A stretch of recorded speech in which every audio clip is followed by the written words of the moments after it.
She stood alone behind that counter with 8 armed riders in the yard, a man offering her $1,500 to disappear, and not one person in the building who could help her. She had arrived in this valley 3 months earlier with 11 cents a hole in her boot and a wedding ring she was willing to trade for bread. What happened between those two moments is a story about what a woman carries when she has nothing left and what she finds when she finally puts it down. The hand that slid across the counter did not tremble. Rose Whitfield had spent the better part of the morning making certain of that.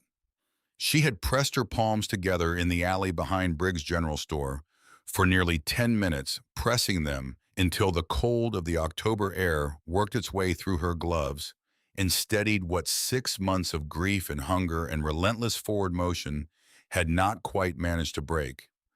When she finally walked through the door and approached the counter, her hand was still. The rest of her was not, but the hand was. And the hand was what mattered. The ring caught the thin light filtering through the front window of Briggs' General Store in Clearwater Ridge, Montana territory. It was a plain band of gold, unadorned, the kind of ring a careful man saves for months to afford when he wants to give the woman he loves something that means what he means it to mean. William Whitfield had bought it in Columbus, Ohio in the spring of 1870. He had presented it to her across a modest dinner table with the particular pride of a methodical man who has done something impulsive for the first time in his life and found it suits him better than he expected.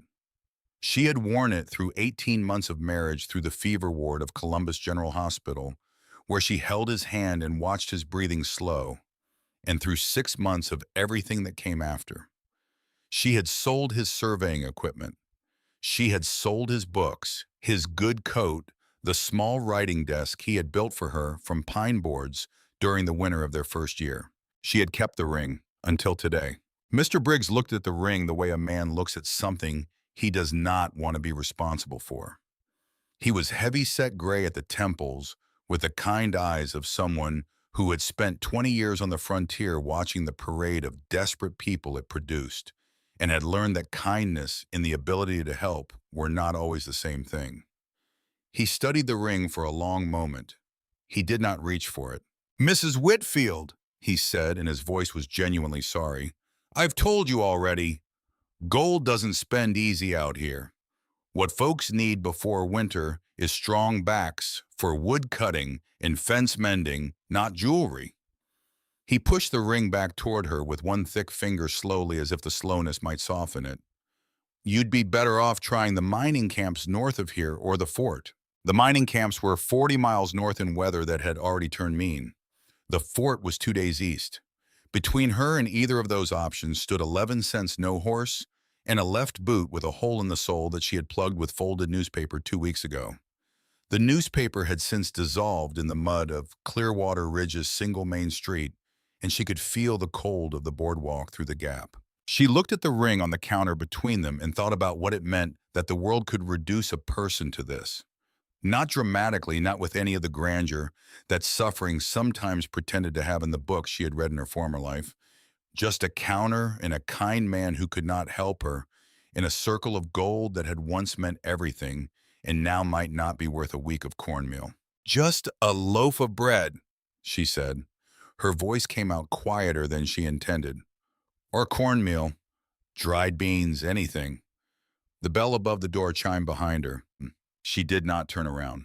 She was focused on the particular task of not letting anything show on her face, and turning around required a kind of general reorientation that she could not afford just then.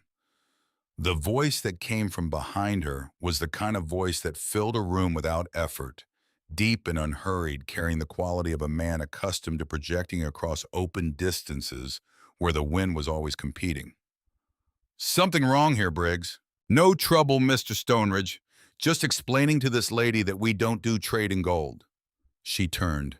The man who had entered was Ethan Stoneridge, though she did not know his name yet.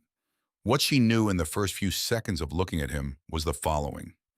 He was tall in the way that men who work under open sky become tall, not merely in height, but in presence, as though the body learns to take up the space that the landscape demands of it.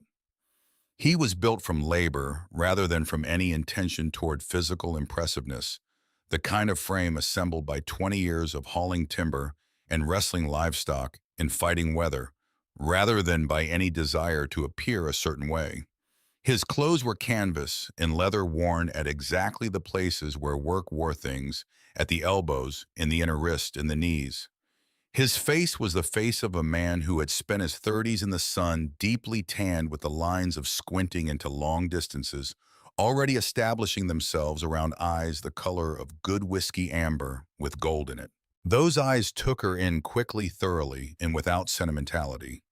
She had been looked at that way by men before and had not liked it. This was different. He was not looking at her the way a man looks at a woman.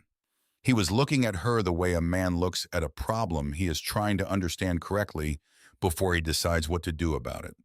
The wedding ring on the counter, the travel-worn dress of quality wool gone thin at the hem, the careful posture, the hollow cheeks she had not quite managed to fill in the 2 weeks since her last real meal, the pride, the hunger underneath it. He looked for perhaps 3 seconds. Then he looked at Briggs. "Get her what she needs," he said. "Put it on my account." Rose felt the words land in her chest like cold water. Charity. 6 months of navigating the frontier's particular economy of desperation had taught her what charity felt like from the inside. And it felt like confirmation of the thing she feared most, that she had become the kind of person other people needed to manage a problem in human form, a burden distributed among the willing. She had accepted it twice before when the alternative was genuine physical collapse, and both times it had cost her something she could not quite name and could not quite get back. She straightened her shoulders. "I haven't asked for charity, Mr. Stoneridge." Something shifted in his expression. Not surprise, exactly. Something closer to recognition, as though he had been looking for a particular quality and had just located it in an unexpected place. He stepped fully into the store. He removed his hat. He held it in both hands and looked at her with the directness of a man who has never had the patience for circling around the point he needs to make. "No," he said, "you haven't." He walked to the counter, not quickly, and stood at an appropriate distance, the hat still in his hands. "My name is Ethan Stoneridge. My brothers and I run a ranch and trading post about 6 miles north up the mountain road. We lost our cook 2 months ago when she married a trapper out of Oregon Territory. We have 8 ranch hands, a trading post that needs operating through the winter months, and not one person on the property capable of producing a meal worth sitting down for." He paused for a moment, letting that settle. "If you can cook and you're not afraid of hard work, we have a position available, room board and fair wages." Rose stared at him. In 6 months of desperation, she had been offered pity, occasional charity, unsolicited advice, and the particular species of kindness that comes wrapped in condescension. She had not been offered a job, a transaction, something she could accept without the accompanying loss of some essential piece of herself that, as far as she could tell, she could not afford to lose. "I can cook," she said, because it was true. "Then we'd be obliged if you'd consider the position." He turned to Briggs. "Get her trail supplies and provisions for the road. Proper ones." Then back to her. "There's a boarding house across the street. Mrs. Hartwell runs it. She serves a fair noon meal. Eat, rest if you need to, and I'll come back with the wagon in 2 hours." She looked at him steadily. "I haven't accepted your offer yet."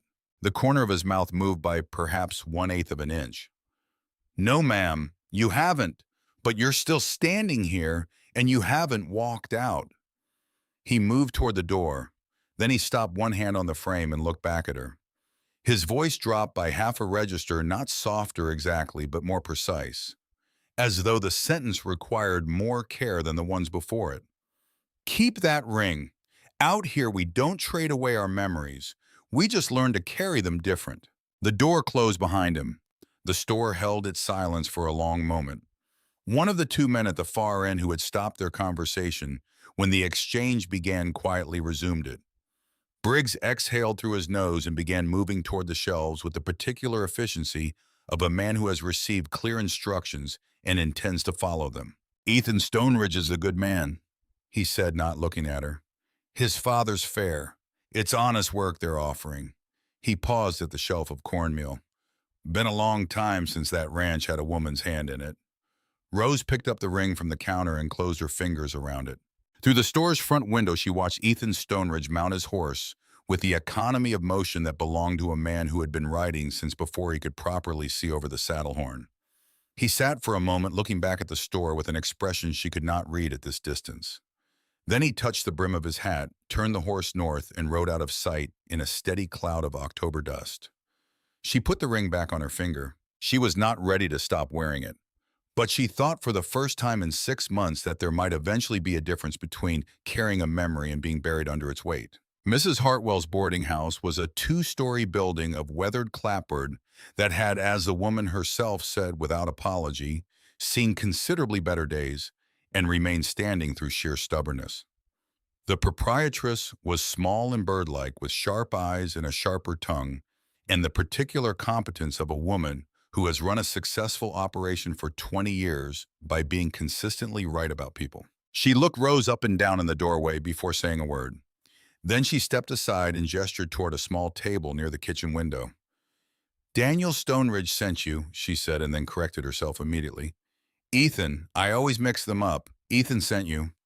"He suggested I come," Rose said. "Same thing when Ethan suggested." Mrs. Hartwell set a plate of beef stew and cornbread on the table with the decisive action of a woman who has already determined what a person needs before they have sat down long enough to work it out themselves. "Eat. We can talk while you do." Rose ate slowly the way she had learned to eat when food was available. The body, once frightened enough by genuine scarcity, developed an irrational urgency around meals that had to be consciously managed. She used the time to listen.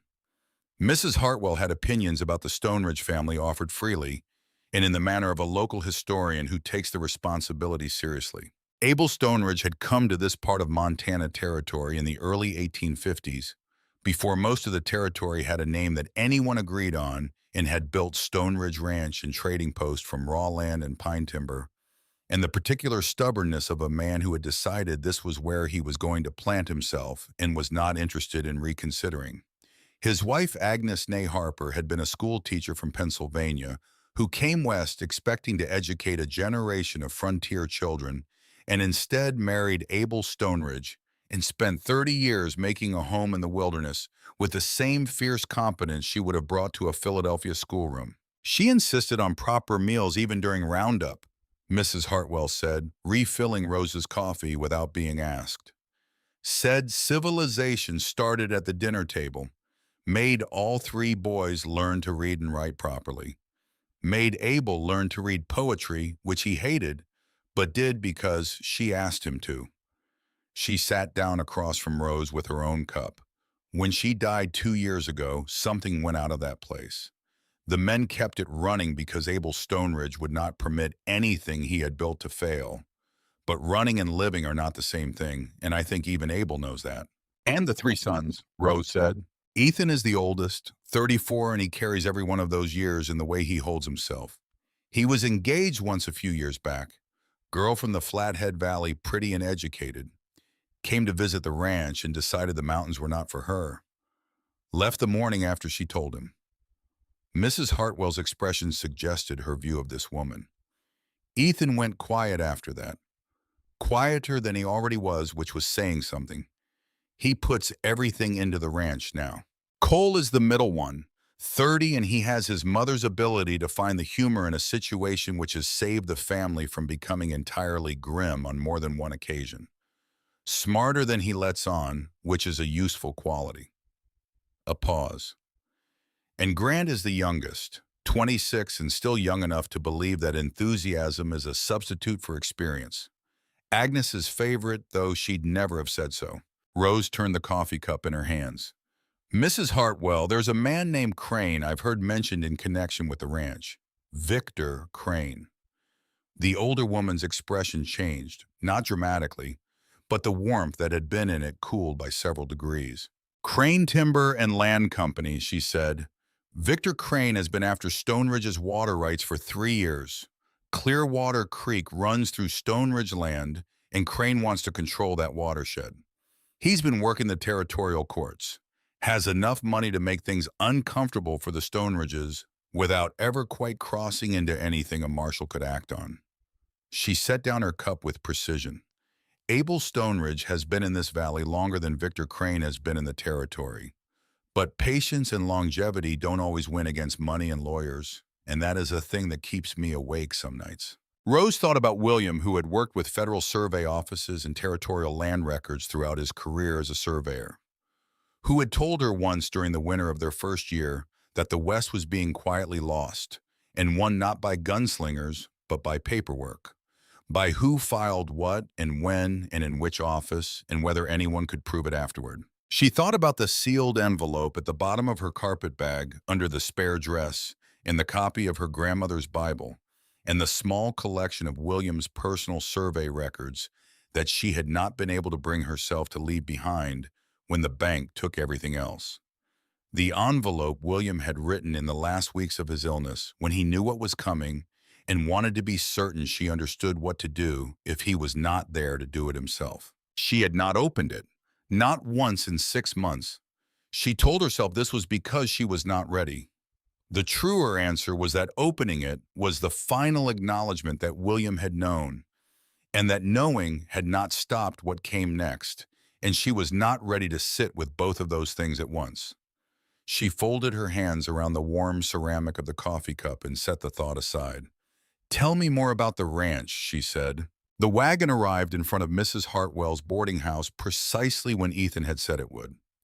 2 horses, a practical flatbed wagon with a bench seat, worn smooth from years of use, and beside Ethan on the bench, a younger man with dark blonde hair and the permanently amused expression of someone who has decided in advance that the day will be interesting. "So you're the cook," the younger man said before Rose had fully settled onto the bench. His voice carried the easy warmth of someone for whom conversation was never an effort. "Ethan said you had backbone. I could have told from across the street." "Cole," Ethan said, one word flat. Cole subsided, but he was still smiling. Rose looked from one man to the other and understood immediately the language they had developed across decades of brotherhood, compressed, efficient, loaded with meaning that required no elaboration between them. "Don't mind him," Ethan said, and for a moment she thought that might be all he offered on the subject. Then he added with the careful fairness of an older brother, "He's usually right about people. He's just occasionally insufferable about it." "Only occasionally," Cole said cheerfully. The 6 miles north on the mountain road gave the afternoon space to establish itself properly.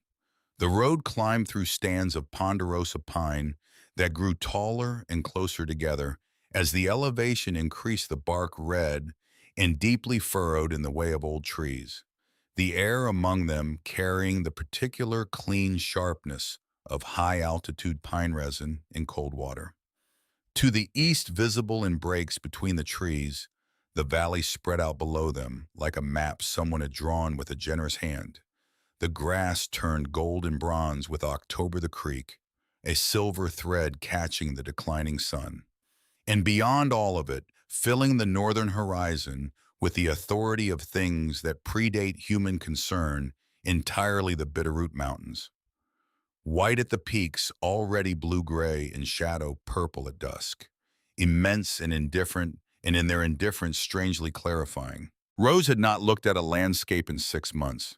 She had been looking at the next step, the next county, the next possibility.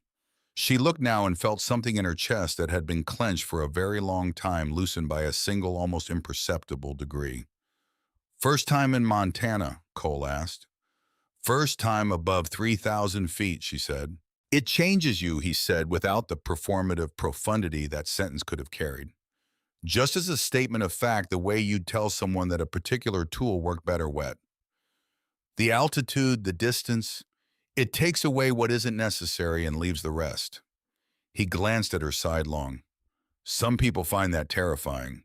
Other people find out they needed exactly that." She did not answer, but she thought about it for the rest of the ride. Grant Stoneridge met the wagon at the ranch gate with the barely contained energy of a young man who has been waiting for longer than the polite amount of time and is not quite managing to conceal it. He was 26 with auburn hair and green eyes that were the only feature of his face not currently occupied by a grin of absolute sincerity. Is this her? Can she cook biscuits? Ethan said I shouldn't ask that first thing, but I've been thinking about it since noon. Grant? Ethan's same register as he had used with Cole. Right. Grant jumped forward and offered his hand to help Rose down from the wagon with the earnest good manners of a young man whose mother had insisted on them. Welcome to Stone Ridge Ranch, Mrs. Whitfield. I'm Grant the youngest, and therefore the most charming. Cole will tell you he's the most charming, but he's working from a false premise. Rose shook his hand. Then she smiled, which she had not done in 3 days, and it came out genuine because the alternative would have required suppressing something that Grant Stoneridge's particular variety of warmth made difficult to suppress. I'll take that under advisement, she said. The Stone Ridge compound resolved itself from distance into specificity as she walked through the gate, the main house built of squared pine logs with real glass in the windows, a luxury at this elevation in 1872, that spoke to Abel Stoneridge's particular ambitions for the life he had built here. The Trading Post storefront attached to the eastern side of the house, the sign above the door, painted in careful letters that had faded but not peeled.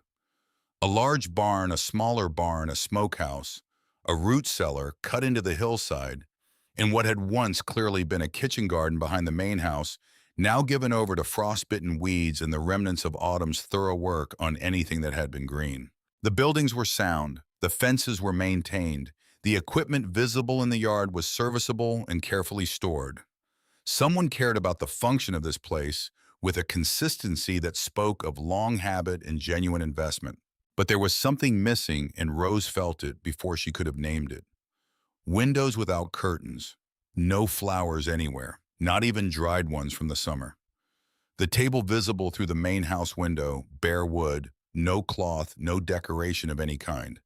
The Trading Post counter when they passed it, immaculate, well-organized, entirely without any of the small touches that distinguished a place where people lived from a place where people merely operated.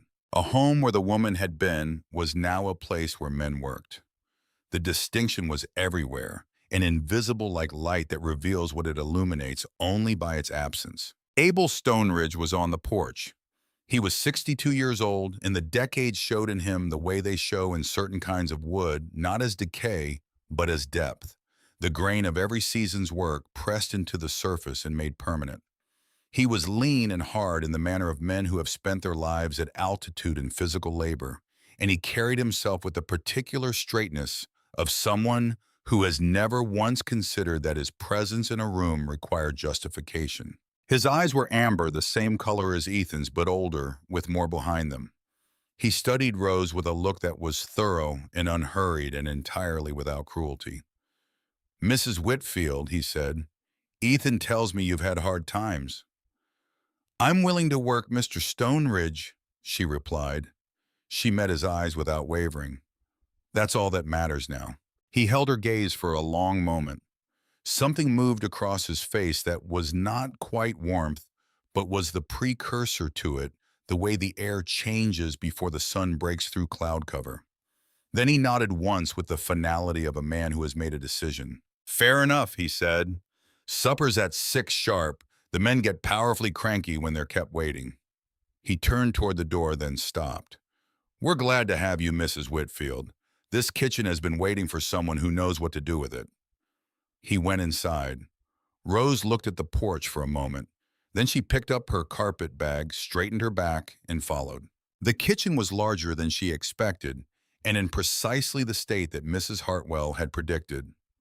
The room itself was good bones, a cast-iron stove of substantial size, a proper water pump at the sink, workable counter space along 2 wall shelves that had once been organized and could be again, and a larder door that opened onto a room stocked with the serious winter provisions of a man who did not permit his household to run short on essentials. Flour, cornmeal, dried beans, salt pork, preserved goods in careful rows, root vegetables in the cellar beneath. Someone had done the provisioning with intelligence and care. No one had done anything else with care in some time. Dust on every surface. The remnants of the ranch hand's months of attempted cooking, scorched pot bottoms left to soak, and then abandoned a cast iron skillet with something burned so thoroughly into it that identification was no longer possible.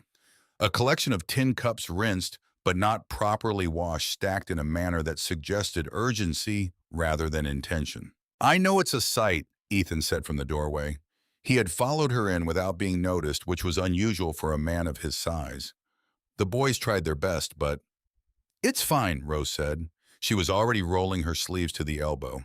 "I'll need water heated for cleaning and someone to show me where everything is kept." He straightened slightly. Not much, but enough to notice. "I'll fetch water. Your room's through there." He indicated a door at the far end of the kitchen. "It's small, but it's private. Used to be the pantry before my mother had it converted." The room was indeed small. A narrow bed with a good quilt. A washstand with a clean basin. A single window looking out toward the smaller barn, through which the last of the October light was turning everything the color of old amber. Rose set her carpet bag on the bed, sat next to it for exactly the time it took to draw one deliberate breath, and then went back to face the kitchen. For the next hour, Ethan navigated it with her where the good pots were, how the stove's particular system of dampers worked, which shelves held what the idiosyncrasies of the water pump in cold weather. He was thorough and patient and offered information without editorializing it, the way competent people share knowledge when they respect the person they are teaching. Rose paid close attention. She cataloged the larder, assessed what could be done with it, and began mentally constructing the first meal. "8 hands plus your father and the 3 of you," she said, counting. "Sometimes more during roundup. Sometimes we also operate the trading post, so there are occasional travelers and suppliers." He was heating water at the stove, his movements in the kitchen familiar in the way of someone who did not spend much time here, but had been raised by a woman who insisted everyone understand its functions. "The men eat hearty, they work hard. What time do they rise?" "First light. They'll want coffee and breakfast by 5. She looked at the available pots, sorting by condition. "I'll manage." He set down the water bucket and looked at her directly. "About what I said in the store." She looked up. "When I said that gold wasn't what these mountains need, that you are." He had the manner of someone choosing words with the care they deserved. "I meant it practically not as flattery. This ranch runs on work and grit. We've all got reasons for being here. We've all got losses." He held her gaze steadily. "What matters is what a person does with today." Before she could respond, the kitchen door opened with the particular force of men who have been outside in cold air and are not thinking about the people who might be inside. They came in a loose group drawn by the smell of heated water and the remarkable novelty of a woman in the kitchen. 8 of them, ranging from Chet, who was 17 years old and tow-headed, and currently wearing the expression of someone who has just received unexpected good news, to Silas Vance, who was 55, and grizzled and carried himself with the quietness of a man who has survived everything the frontier has offered and has stopped being surprised by any of it. "Boys," Ethan said with a particular flatness that communicated a full paragraph in 3 letters. "This is Mrs. Whitfield. She runs this kitchen now. Mind your manners."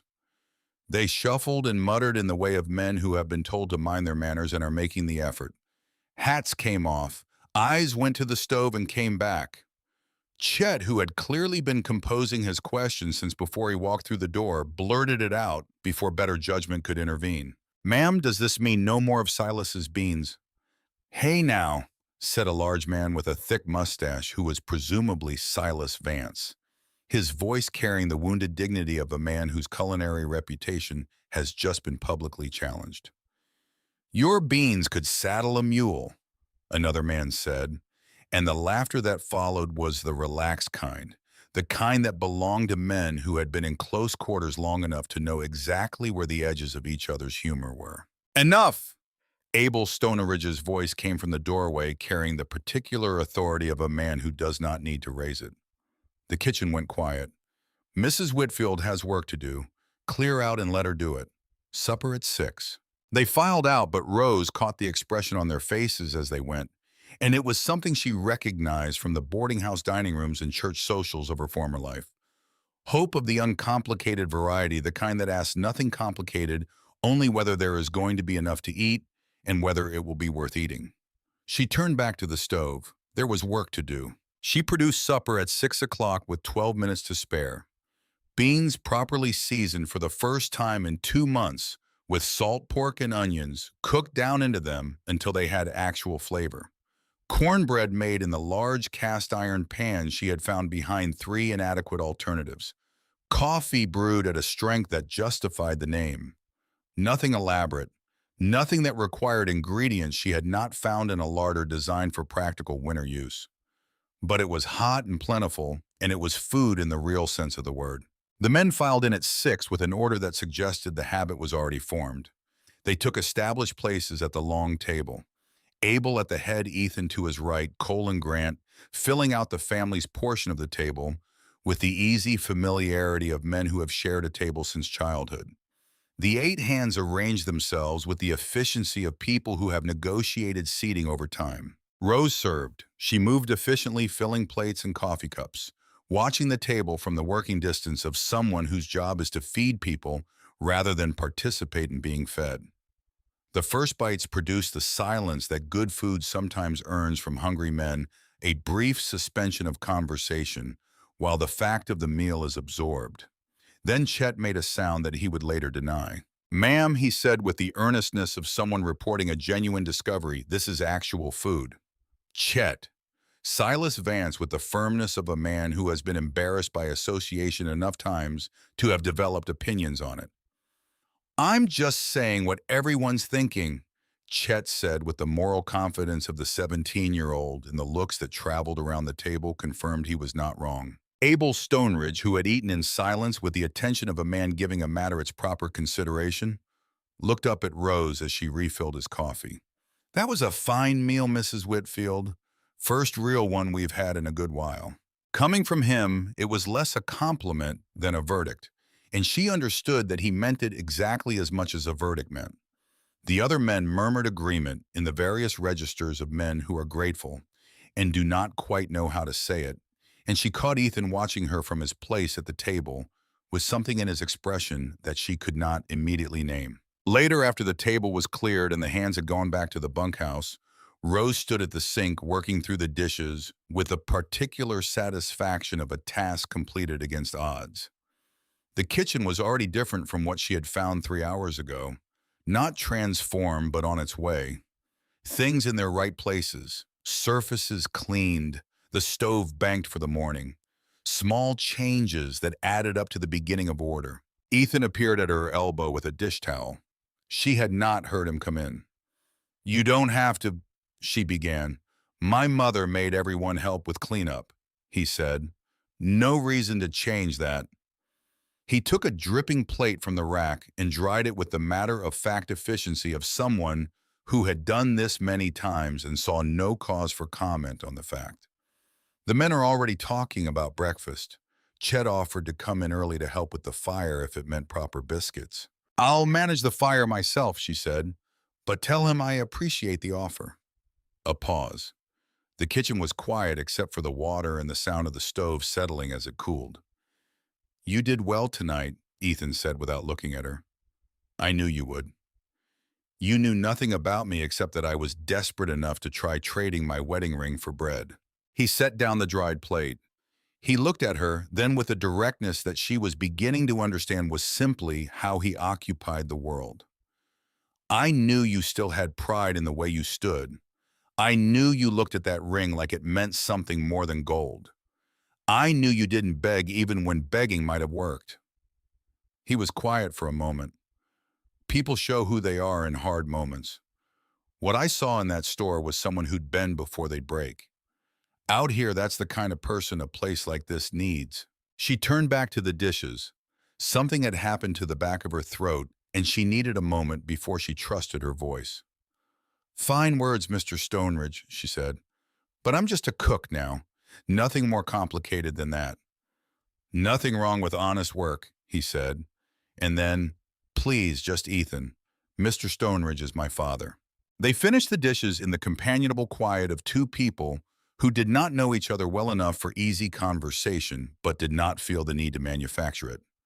When the last cup was dried and set in its place, Rose turned to find Ethan holding something he had taken from his coat pocket, a small bunch of wildflowers already beginning to dry the pale gold and deep blue of late-season mountain blooms, pressed together in a loose bundle. "Found these on the road back from town," he said, and there was something in his voice that did not usually live there, something younger and less certain. "Thought your room might." He stopped, started again. "Ma always liked flowers in the house." Rose took the flowers carefully. She looked at them for a long moment. Then she looked at him.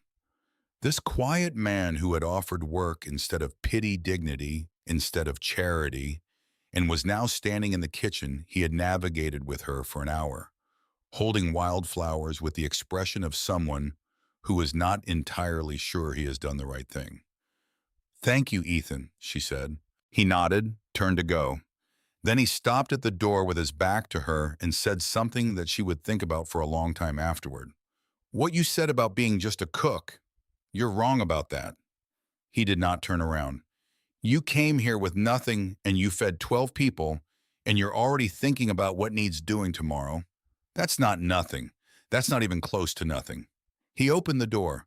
"Good night, Mrs. Whitfield." The door closed behind him. The trouble arrived before the night was fully over. Rose had settled into her small room, found a jar for the wildflowers, placed them on the windowsill, where the last gray light of evening still touched them. She had unpacked what little she had arranged the few objects of her former life on the washstand, in the order that felt right, the small Bible that had belonged to her grandmother, the leather-bound notebook where William had kept his personal records, and the carpet bag itself tucked under the narrow bed with its contents that she had not yet examined. She was sitting on the edge of the bed with the gold ring in her palm, not wearing it, not putting it away, just holding it in the lamplight and thinking about William, about the particular quality of silence that follows someone who has been important to you and is no longer there to fill it, when she heard voices from the trading post entrance. Not the voices of men returning to the bunkhouse. The timbre of newcomers, of introduction, of the negotiation that happens when strangers arrive after dark asking for something. She went to her window. The angle did not allow a direct view, but she could see the lamplight from the trading post spilling out across the yard, and in it 2 horses she did not recognize, and the silhouettes of 3 men. 2 were talking. The third, a little distance back, held the horses and said nothing at all. She watched for a moment. Something registered in the quality of her attention, the particular alertness that 6 months of navigating the frontier alone had developed in her. These were not men in need of shelter from weather or supplies for a journey. The 2 who were talking had the stillness of people who are not cold despite the temperature, people whose attention is not on finding a meal or a bed, but on something that requires observation rather than comfort. She could not have explained what gave her this impression, but she had learned in the months since William died to trust the impressions that arrive without explanation. She stepped back from the window. She set the ring on the washstand. She lay down on the narrow bed, fully dressed except for her boots, and listened to the voices below resolve into decisions she could not hear, and then into the sounds of men heading toward the bunkhouse. In the morning she would learn their names. Dutch and Reeves, looking for winter work, taken on by Ethan because the ranch was short-handed before the brutal Montana winter locked the high country into itself for months. A third man introduced as a companion of the other 2, who had ridden in separately and left again before anyone had properly accounted for his presence. She would smile at Dutch at the breakfast table the next morning. She would note the way he smiled back, easy and quick, with his eyes going not to her face, but to the kitchen itself, the shelves, the window above the sink that looked out toward the trading post office door. She would note that Reeves sat with the particular tension of a man who has something to feel guilty about and has not yet decided what to do about it. She would note all of this, and she would tuck it away in the part of her mind where her father's practical training and William's surveyor's precision and 6 months of frontier survival had built something that she was only beginning to understand was an instinct. That night, however, in the first private dark she had inhabited in weeks, she held the ring and thought about William. about the inventory records he kept in duplicate, about the surveying work in Montana Territory, the summer of 1869, the valley he had described in one of his letters as the most beautiful piece of country he had ever been asked to document, about the sealed envelope at the bottom of the carpet bag under the bed, the one he had written when he knew what was coming and wanted to be certain, absolutely certain, that nothing he had recorded would be lost. She thought about the way Ethan Stoneridge had said, "We don't trade away our memories. We just learn to carry them different." She thought about Abel Stoneridge standing on his porch in the October light, the man who had built this place from nothing and was fighting to keep it from someone who wanted to take it with the slow machinery of territorial courts and money and time. She thought about Clearwater Creek. She thought about the sealed envelope. She was not ready to open it. She was still not ready, but she was aware, lying in the narrow bed in the converted pantry of Stoneridge Trading Post, with the sound of the mountain wind picking up outside and the first stars appearing in the enormous Montana sky, that the envelope existed. That William had put something in it for exactly this kind of contingency, that she had been carrying it across 3 states for 6 months without knowing why. She slipped the ring into her pocket, not trading it, not losing it, resting it for the night. She closed her eyes. Outside, the Bitterroot Mountains stood over the valley with the patience of things that have watched 1,000 seasons change and expect to watch 1,000 more. The creek ran in the dark, cold and clear, over stones it had been running over since before any human being had a word for this place. The stars came out in the particular abundance that only exists at high altitude, where the atmosphere is thin enough to let the full weight of the universe show itself. In the morning, there would be a fire to start at 4 bread, to begin at 1/2 past, coffee to brew before 5. There would be 12 people depending on her to do those things well. There would be a kitchen to continue claiming as her own, a family to begin learning, a mountain to begin understanding. There would be a sealed envelope at the bottom of a carpet bag that she was not yet ready to open, and a man named Dutch who smiled with his eyes fixed on the wrong things, and a water rights dispute that had been running through territorial courts for 3 years, and a ranch that an honest man had built over 30 years and was trying to keep. There would be all of it waiting for morning. For the first time in 6 months, Rose Whitfield slept without dreaming of Ohio. 3 weeks into her time at Stoneridge, Rose Whitfield began to notice that the woman she had been was becoming harder to locate. This was not a dramatic transformation. It did not announce itself.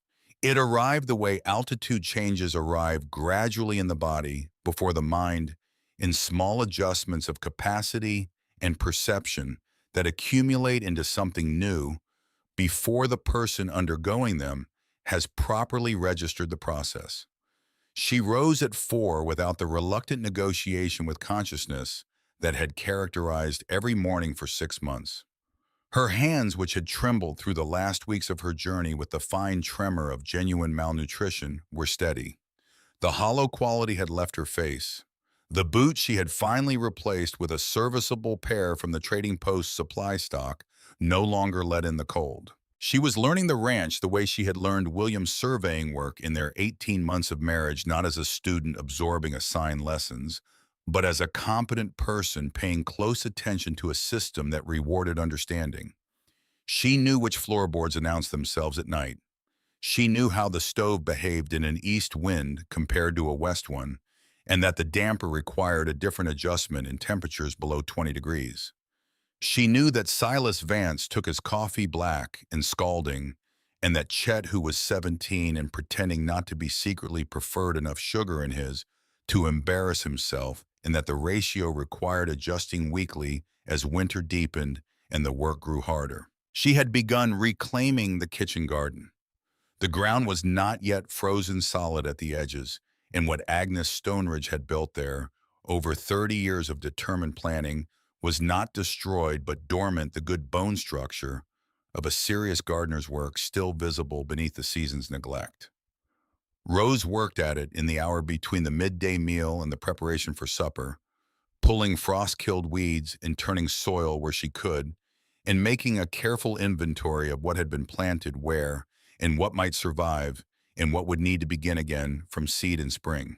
Cole brought her wildflowers twice that first week, appearing in the kitchen doorway with the easy, good humor of a man who has decided a thing is worth doing and sees no reason to make it complicated. He did not explain the gesture, and she did not ask him to, understanding instinctively that Cole Stoneridge expressed most of what mattered to him sideways through action rather than declaration, and that this suited him better than the alternative. Grant helped her carry water from the pump to the kitchen without being asked, and developed a habit of stopping in the kitchen doorway on his way in from morning chores to watch the bread rising with an expression of genuine philosophical wonder. He was the one closest to Agnes's kitchen as she gradually understood the youngest underfoot more than his brothers in childhood, curious about the domestic processes that Ethan and Cole had moved past as quickly as possible on their way to the work of men. He would not say this directly, but when she asked him once where Agnes kept her dried herbs, he answered without hesitation, going to exactly the right shelf without looking. Ethan watched all of this from the position of a man who was paying close attention and not advertising it. Cole noticed. Cole noticed most things and filed them with the equanimity of a man who has long accepted that his role in the family ecosystem is to see what Ethan will not see about himself and wait patiently for the appropriate moment. He watches you the way he watches weather coming over the peaks, Cole said one afternoon when they were alone in the trading post organizing the winter supply inventory, and Ethan was visible through the window, crossing the yard toward the barn. Like he's trying to get the angle right before he commits to a read. He's evaluating his new employee, Rose said without looking up from the ledger. He evaluated his new employee in the first 10 seconds at Briggs's store, Cole said pleasantly. What he's doing now is something else. He moved a stack of cured hides to a different shelf. I'm not trying to alarm you. I'm just telling you what I see because Ethan won't tell you himself until he's thought about it for approximately 6 months longer than necessary. Rose did not answer. She added a column of figures and wrote the total in the margin. Outside the window, Ethan disappeared into the barn. She had not yet opened William's envelope. She thought about it most nights before sleep, aware of its presence at the bottom of the carpet bag, with a particular awareness of something that is waiting for the right moment to be reckoned with. She was not ready. She thought she was getting closer to ready. These were not the same thing, and she was honest enough with herself not to pretend they were. The morning that changed everything arrived on a Tuesday, the third week of October, in the middle of a ledger session with Abel Stoneridge. Abel had taken to asking her to sit with the trading post accounts 2 mornings a week when the supply riders came through from Clearwater Ridge in Missoula. He had observed without comment the accuracy and speed with which she managed the kitchen inventory, and had concluded from this observation that she might be useful with the broader accounts. He was correct. She had kept William's books through the better part of their marriage, and the clarity of numerical reasoning was a thing she had always found genuinely satisfying in a world that was often neither clear nor reasonable. They worked in companionable silence on that Tuesday morning, Abel, with his reading glasses that he wore without acknowledgement of their necessity, and Rose with the supply manifest for the previous month.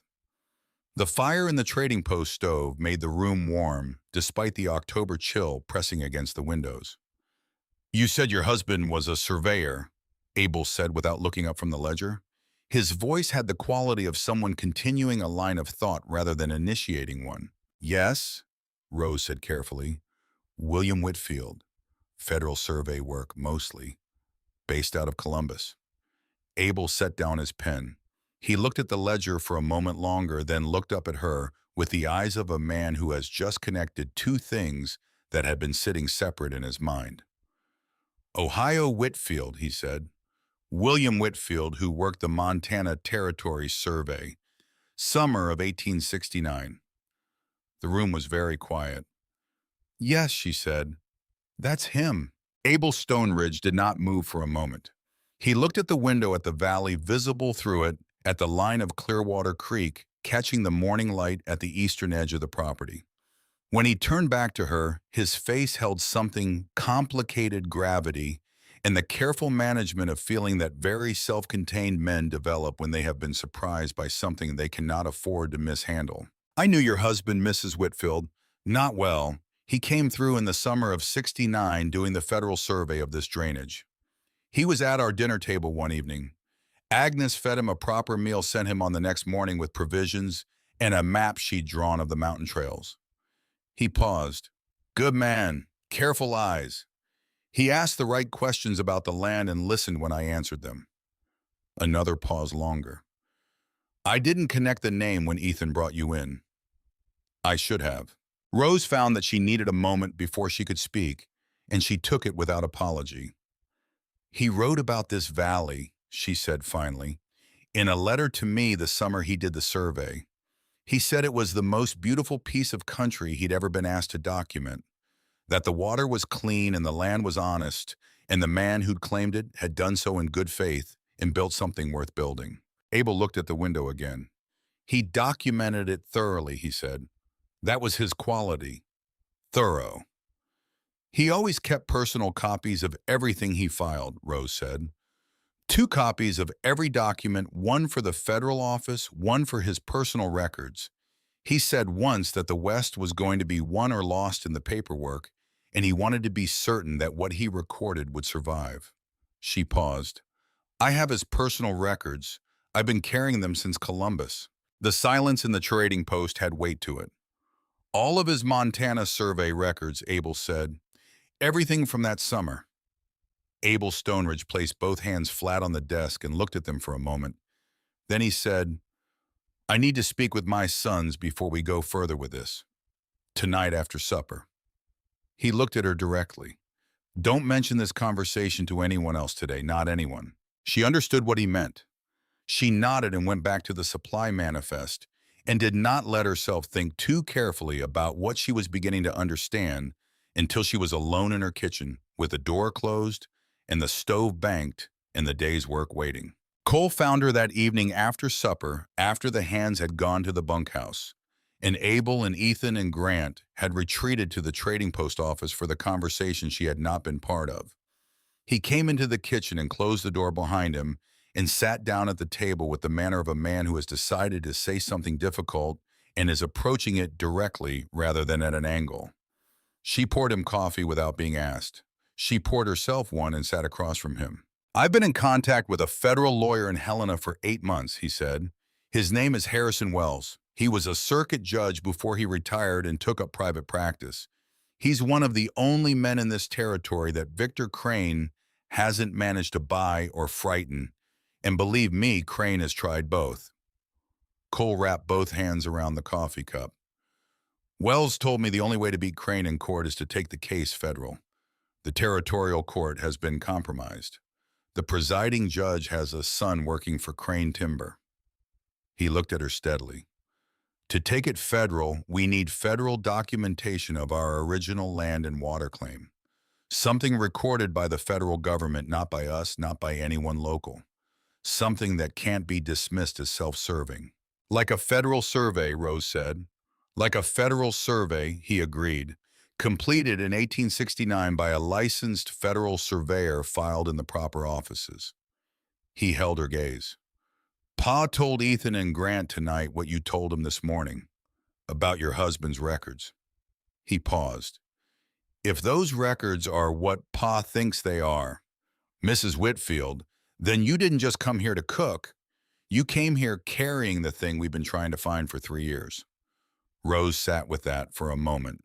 She thought about William in the summer of 1869, 28 years old and serious about his work in the way that precise people are serious, measuring this valley and recording what he measured with a thoroughness that was his fundamental quality. She thought about him sitting at Abel Stoneridge's dinner table and asking the right questions and listening to the answers. She thought about the sealed envelope at the bottom of her carpet bag written in the last months of his life, addressed to the federal land office in Helena. She thought about 11 cents in a hole in a boot and a ring pushed across a counter in Briggs's general store. I have to open an envelope, she said. Cole looked at her with the particular gentleness of a man who has understood something she has not yet said. When you're ready, he said. I've been carrying it for 6 months, she said. I think I've been ready longer than I knew. She did not open it that night. What happened instead interrupted everything, with the particular authority of the physical world asserting itself over human plans. 2 days after her conversation with Cole in the last thin warmth of an October afternoon, the Green Colt decided he had endured enough of Ethan's patient instruction for one session and expressed this opinion decisively.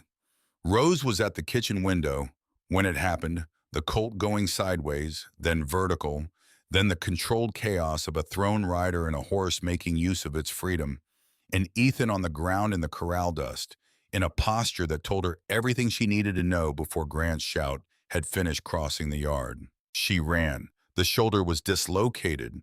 She saw it before she reached him in the unnatural angle of his left arm, in the rigid way he was holding his entire body against the consequence of moving it. His face in the October light was the color of old bone. Cole was beside him, maintaining a calm that cost him something. The 8 ranch hands stood in the configuration of men who want urgently to help and have run out of ways to do it. Rose had watched her father in the years when he was still the man she had known him to be, reduce dislocated shoulders in the examination room of his Dayton practice. She had watched it done correctly, and she had watched it done incorrectly, and she understood the difference. She had never done it herself. She knelt in the dirt of the corral behind Ethan without ceremony. "It needs setting," she said. "It will hurt." He looked at her. His eyes, which were usually so careful about what they permitted to show, were wide open with pain at the moment, and what she found in them behind the pain was not what she expected. It was not fear. It was not resistance. It was trust, absolute and immediate, of the kind that arrives without deliberation, because there is no time for deliberation, and the person in front of you has already given you the necessary information. "Do it," he said. She sent Chet for whiskey and clean cloth. She positioned herself with the precision her father had insisted on, finding the landmarks on Ethan's shoulder by feel, verifying the angle. She drew one breath and held it. "Count to 3, she said. Then on 2, because the body flinches at 3, regardless of what the mind intends. She pulled and rotated in one smooth, committed motion. The joint relocated with a sound that sent half the ranch hands looking at the fence line. Ethan's entire body went rigid for a single second. A sound escaped him that he would not have permitted under any other circumstance. Then his body released as the pain of dislocation gave way to the manageable pain of a joint that is where it belongs. Silas Vance breathed out through his teeth. Chet looked at Rose with an expression he would also deny later. Ethan's right hand found hers as she began fashioning the sling. The grip was brief, controlled, not the grip of a man in crisis, but of a man communicating something he did not have language for at the moment. She felt it travel from her fingers to somewhere considerably further in than her fingers, and she let herself acknowledge this for exactly the duration of the moment, and then she returned to the practical work of the sling. "This needs to stay immobile for several days," she said, tying the last knot. "Grant, help him to the house." "I can walk," Ethan said. "I know," she said. "Walk, then." He walked. Of course he did. She brought supper to his room that evening, which was the first time she had been further into the house than the kitchen and her own small room. What the room told her about its occupant, she read the way she read everything, carefully and without drawing conclusions she hadn't earned. A narrow bed made with military neatness, a washstand, a shelf of books whose spine showed honest use. Cooper Dickens' A Surveying Manual with a Broken Spine. Emerson's essays opened so often the cover was soft. Under the window, a pair of worn leather work gloves placed with the precision of a man who respects his tools. On the wall, a small pencil sketch of a woman who could only be Agnes Stoneridge, with Grant's eyes and the suggestion of a smile that did not require the mouth to be smiling to be present. She cut the food on his plate into manageable pieces before he could object. He objected anyway. "I'm not an invalid." "No," she agreed. "You're a stubborn man who will re-injure that shoulder trying to prove something that no one in this house doubts. There. Now you can feed yourself and maintain your dignity simultaneously." His laugh was the kind that had not been used enough recently. "You sound like Ma." She sounds like she was a sensible woman. She was, among other things. The warmth in his voice was carrying something underneath it, grief kept at a functional distance by practice rather than resolution. He looked at the sketch on the wall. She would have had opinions about you. Good ones or bad ones? Good ones. He said it without hesitation. She liked people who got on with things. She had no patience for what she called the performance of difficulty. If something needed doing, you did it, and you didn't make a production of having done it. He shifted slightly, testing the shoulder's new limitations. She taught all three of us to cook because she said a man who couldn't feed himself was only half prepared for life. Grant took to it best.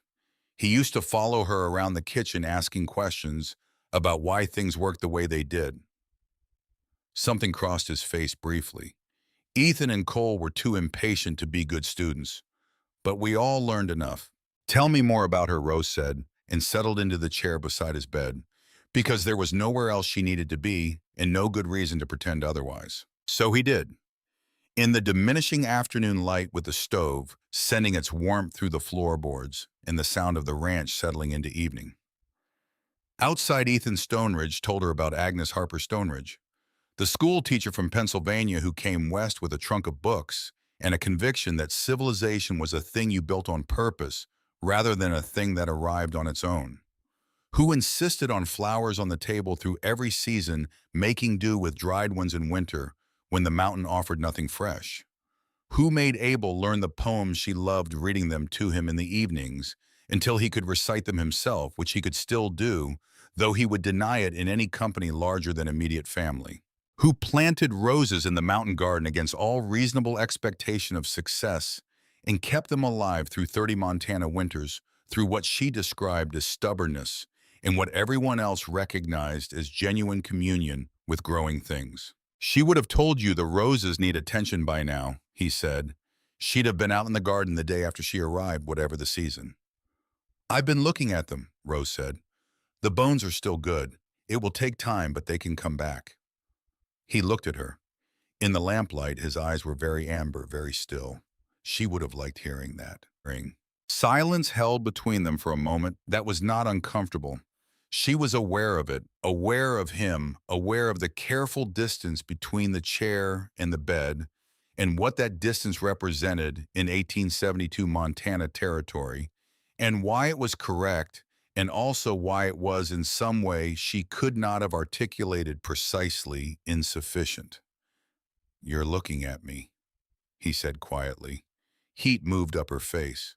I was thinking you need a haircut. The corner of his mouth moved. Is that what you were thinking? I can't have the man running this establishment looking like he's lost an argument with a pine tree.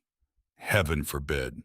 The amusement was genuine, warmer than anything she had seen from him yet. Then his voice shifted, becoming careful in the way of a man approaching something important from the correct direction.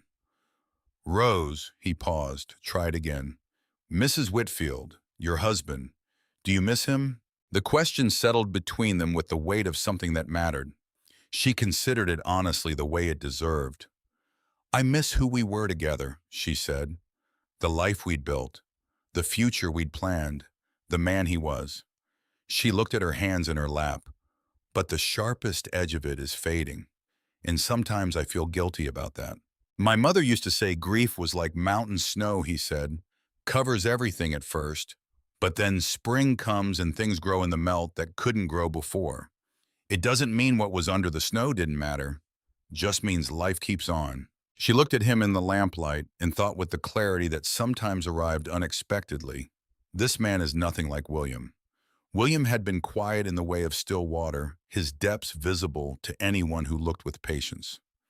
Ethan was quiet in the way of deep rock, his depths present, but requiring a different kind of looking altogether. Nothing like William. And this was not, she realized, a criticism of either of them.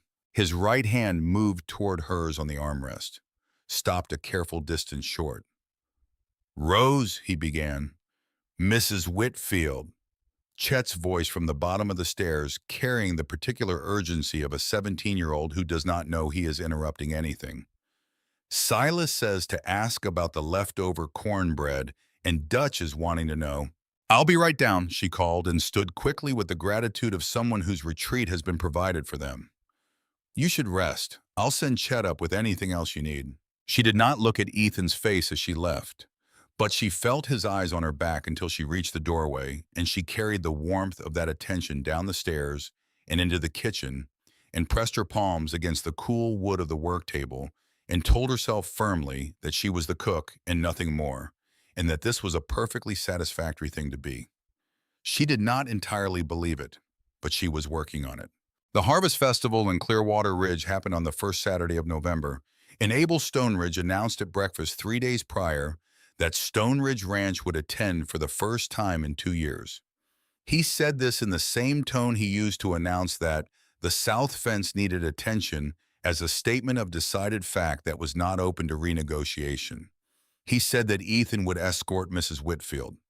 Ethan's ears reddened by approximately 4 degrees. He nodded. Cole's grin achieved a width that should not have been anatomically possible. Grant made a sound that no one of good standing would have been proud to produce, and Silas Vance, who had been listening from the far end of the table, looked into his coffee cup with the expression of a man who is keeping his opinions to himself because he values his employment.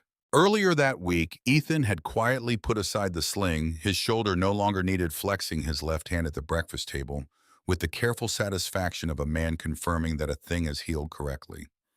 He had not made a point of it. The shoulder was healed. That was sufficient. The dress came from Abel, presented the evening before the festival, with the awkward solemnity of a man doing something that matters and not knowing the protocol for it. A deep blue cotton printed with small flowers taken from a trunk where it had been folded since Agnes's death. He carried it to Rose in the kitchen doorway with both hands as one carries something fragile. "This was Agnes's," he said. "She'd want it worn." Rose took it carefully. She thought about wearing a dead woman's dress to spend an afternoon beside that woman's son, and she waited for this to feel wrong, and it didn't. It felt like being told something. "Thank you, Mr. Stoneridge," she said. He turned to go, then stopped.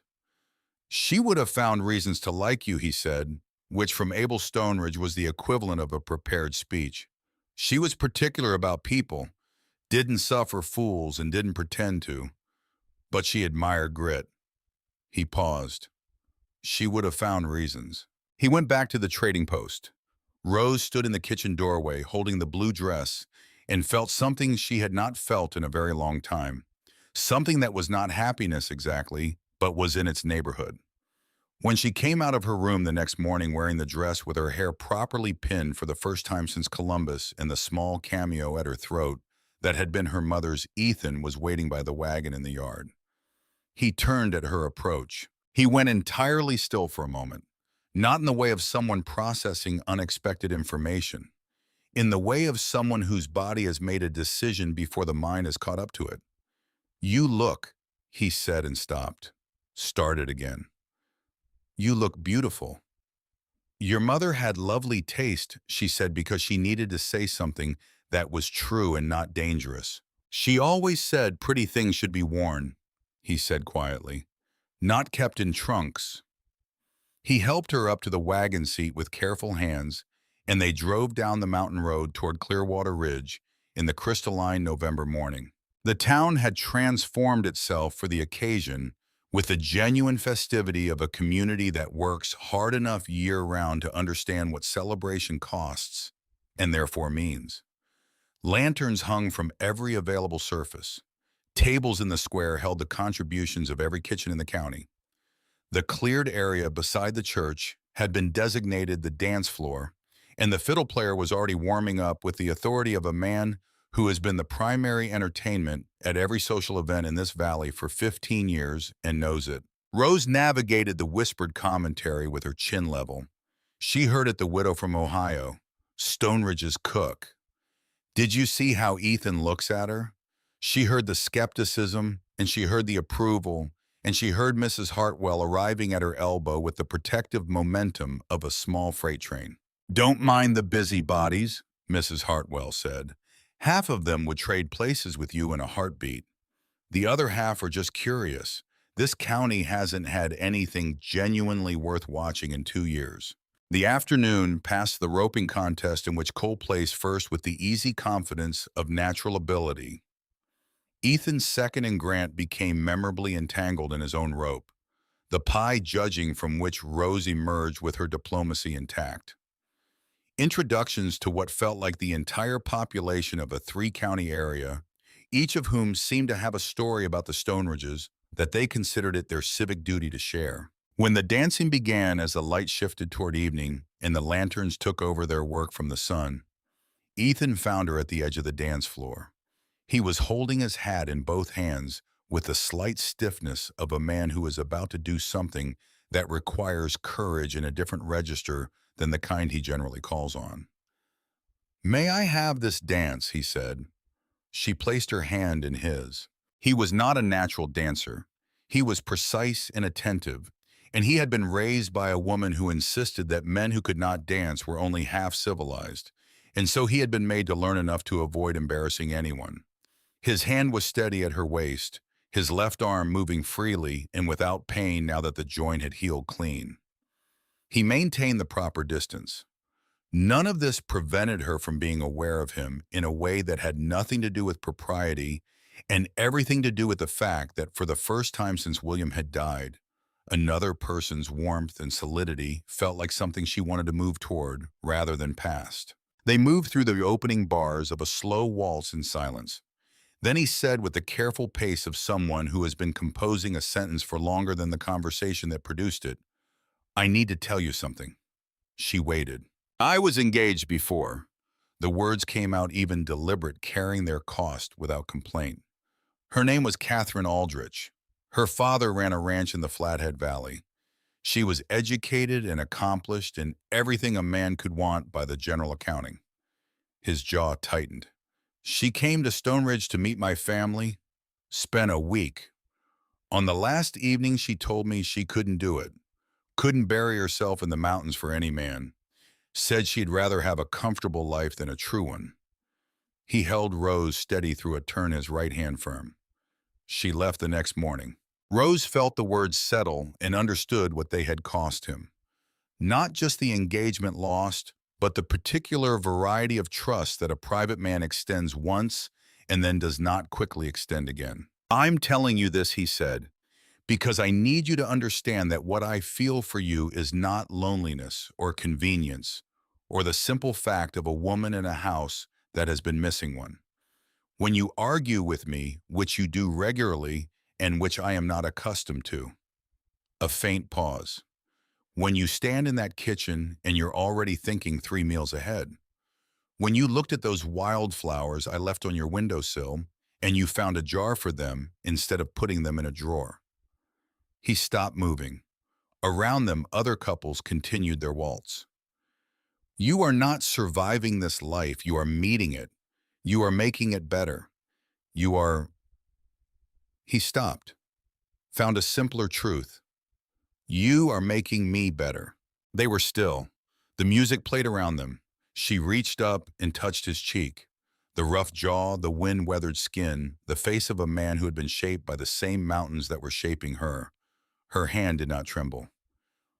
"I'm not Catherine," she said. "No," he said, covering her hand with his. "You are Rose, and that is everything."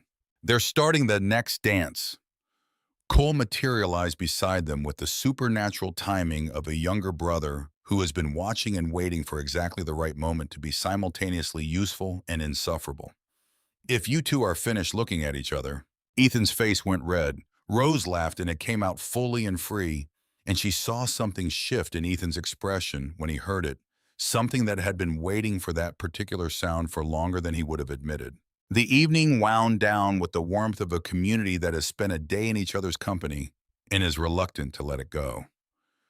Rose packed the leftover pies with the quiet satisfaction of someone whose contribution to the communal table has been well received and was beginning to think about the ride home when she heard Dutch's voice rise at the edge of the square. The altercation was already half over by the time she located it. Dutch and Reeves squared against two men she recognized as being from Crane's operation, the kind of confrontation that whiskey and proximity manufacture out of ingredients that had been waiting to combine.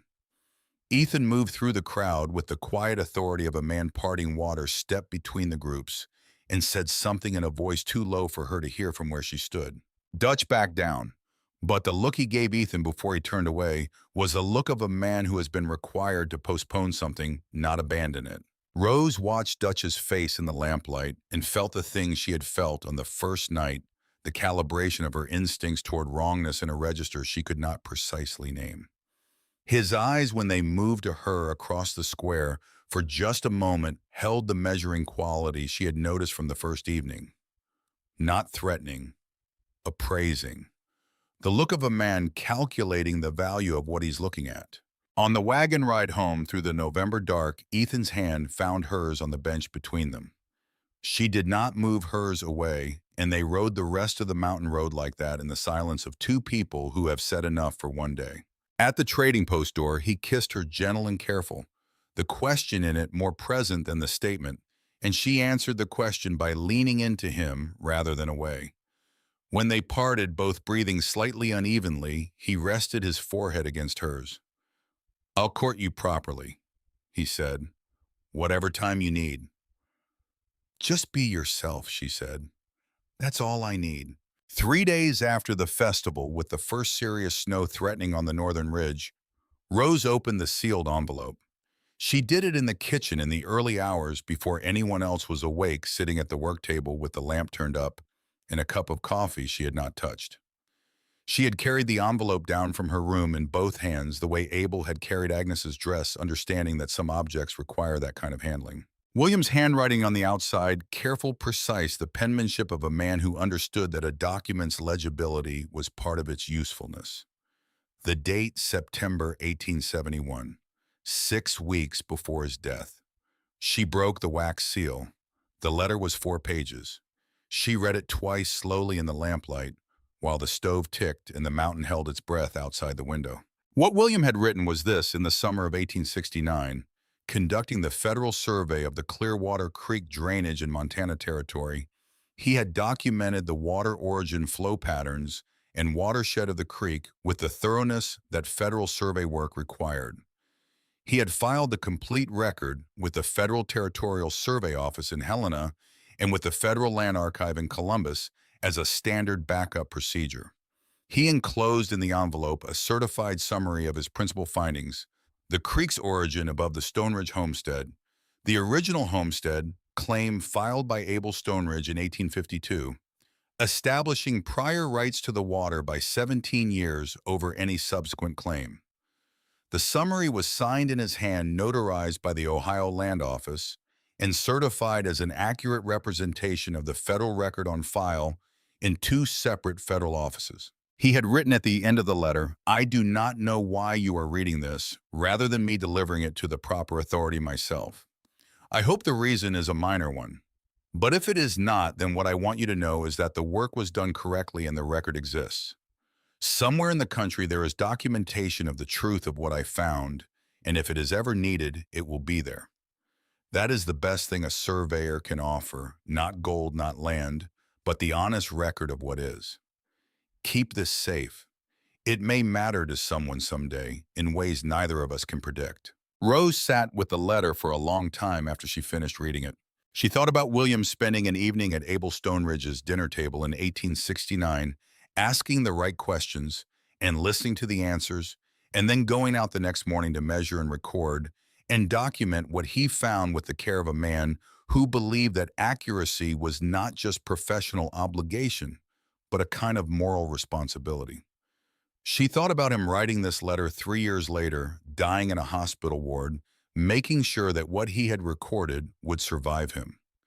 She thought about her own 6 months of carrying this across Ohio and Iowa and Nebraska and Montana without knowing what she was carrying. She thought about Cole's 8 months of correspondence with Harrison Wells in Helena, about the case that had stalled for 3 years in a territorial court that had been made unreliable by Crane's money, about the water rights to Clearwater Creek that Abel Stoneridge had been fighting to keep with one hand tied behind his back because he had no federal documentation, only his word and his 20-year presence in this valley. She thought William measured this valley. He recorded what he found. The record has been sitting in federal offices in Helena and Columbus for 3 years, waiting for someone to know it was there. She brought the letter and the certified summary to Abel's office before breakfast. She laid the documents on his desk and stood back while he read them. She watched his face move through the sequence of a man encountering something he has been looking for: initial recognition, careful verification, the long pause of someone who does not permit himself to react to good news until he has confirmed it is actual. He read both documents twice. He held the notarized summary up to the window light as though the additional illumination would help him verify what he was reading. Then he set it down. He sat for a long moment with his hands flat on the desk and said nothing. "This is it," he said finally. His voice was level, carrying its feeling the way he carried everything deep and controlled and present. "3 years we've been trying to prove what your husband recorded in a summer's work." He looked at the window at the creek visible in the distance, catching the November light. He was a good man. "He was," she said. Cole was at the table when they came out to breakfast, and one look at Rose's face told him something had shifted. She watched him read it, saw the question arrive in his eyes, and gave him the smallest nod. He exhaled through his nose a breath that carried 3 years of correspondence with Harrison Wells and 8 months of careful patience, and picked up his coffee cup. "I'll need to ride to Helena," he said quietly to no one in particular. "After breakfast," Abel said. What none of them knew, because none of them had reason to watch the kitchen window from outside in the early morning dark, was that Dutch had been there. He had risen before the household, a habit he had not explained, and had been crossing the yard toward the barn on some errand when he saw the lamp in the kitchen window. He had stopped. He had approached. He had stood in the shadow of the wall beside the window for long enough to see Rose reading the documents at the table, long enough to see what they were, long enough to understand what they meant. He had gone to the barn. He had saddled his horse.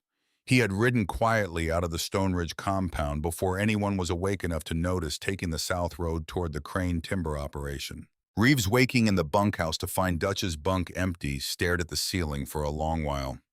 He turned his head and looked at the pair of work gloves on the nail beside his bunk, the ones Abel Stoneridge had pressed into his hands 3 weeks ago on a morning when the temperature had dropped without warning and his hands were cracking from the cold. A small thing, the kind of thing most men would not notice about a hired hand they did not know well. Reeves got up. He did not follow Dutch south. He sat on the edge of his bunk in the pre-dawn cold and turned the gloves over in his hands and tried to work out what kind of man he intended to be for the rest of the time he had left to be anything. Rose, returning to the kitchen after breakfast to begin the day's preparations, did not yet notice that the carpet bag under her bed had been moved. She would not notice until mid-morning when she went to retrieve the original documents for Cole to take to Helena. The bag was there. The original documents were gone. The certified summary, which she had left on Abel's desk, was intact. But the personal copies of William's survey records the duplicate said he had kept through a professional habit that had always struck her as excessive were missing. She stood in her small room holding the empty leather case that had held the documents and felt the shape of what had happened resolve into clarity. Dutch had known what she was carrying before she had opened the envelope herself. He had been watching, noting, assessing since the first evening he arrived. He had waited until she revealed what she had, and then he had taken what he could reach. She carried the empty case to the kitchen. She set it on the work table. She stood with both hands flat on the wood and thought very carefully. The original documents were filed in federal offices in Helena and Columbus. Victor Crane could not reach those. The certified summary was on Abel's desk and had not been touched. Dutch had taken the personal copies. He had not taken the summary. Because he had not known about the summary until this morning, and by the time he understood what it meant, he was already committed to taking what he could get quickly rather than risking being found. She had the summary. She had the knowledge of what the federal records contain. She had her own testimony as William's wife and working partner about every document he had ever filed. They had taken the paper. They had not taken her. She straightened. She picked up the lamp and walked to Abel's office. "Dutch is gone," she said. "He took William's personal copies, but he didn't take the summary." She set the empty case on Abel's desk beside the certified document. And there is no piece of paper he can steal that undoes what William filed in Helena and Columbus 3 years ago. The federal record exists whether Victor Crane has our copy or not. Abel looked at her for a long moment. Something moved in his face that she did not often see there. Not admiration exactly, but the recognition that a thing has been correctly handled. Cole still needs to ride to Helena, he said. Immediately, she agreed, before Crane can send someone to try to complicate things at the federal office. She looked at the certified summary on his desk. And I need to give Harrison Wells a sworn statement about Williams' work, what he recorded, what the federal file contains. I helped him prepare every document he ever filed. I can testify to the contents of that record as well as any man in this territory. Abel placed the certified summary carefully in the center of his desk. Crane is going to move fast when he understands what we have, he said. Yes, she said. So should we. Outside, the first snow of the season had begun to fall on the Bitterroot Mountains, soft and patient, and entirely indifferent to the plans of men and women in the valley below. It covered the kitchen garden and the rose canes and the yard and the mountain road and the creek's banks with the same democratic whiteness, making everything new and undifferentiated and temporarily peacefully equal. It would melt by noon. The ground would be hard by evening. And by the time Cole Stoneridge saddled his horse in the first light and rode south toward the Helena Road, the situation that had been building for 3 years, around one family's right to the water running through their land, had arrived at the moment where everything that happened next would determine everything that came after. Victor Crane arrived on a Wednesday morning, 2 days after Dutch had ridden south in the pre-dawn dark with William's personal documents folded inside his coat. Rose was alone in the trading post when he came through the door. Cole had left for Helena 2 days prior before Crane's men had begun moving, taking the mountain road south before first light, with the certified summary sewn into the lining of his vest, and Harrison Wells's name written on a folded paper in his breast pocket. Ethan was in the south pasture with Grant and 3 of the hands repairing fence sections that the first snow had revealed as inadequate. Abel was at the far barn. Silas Vance was cutting wood behind the bunkhouse.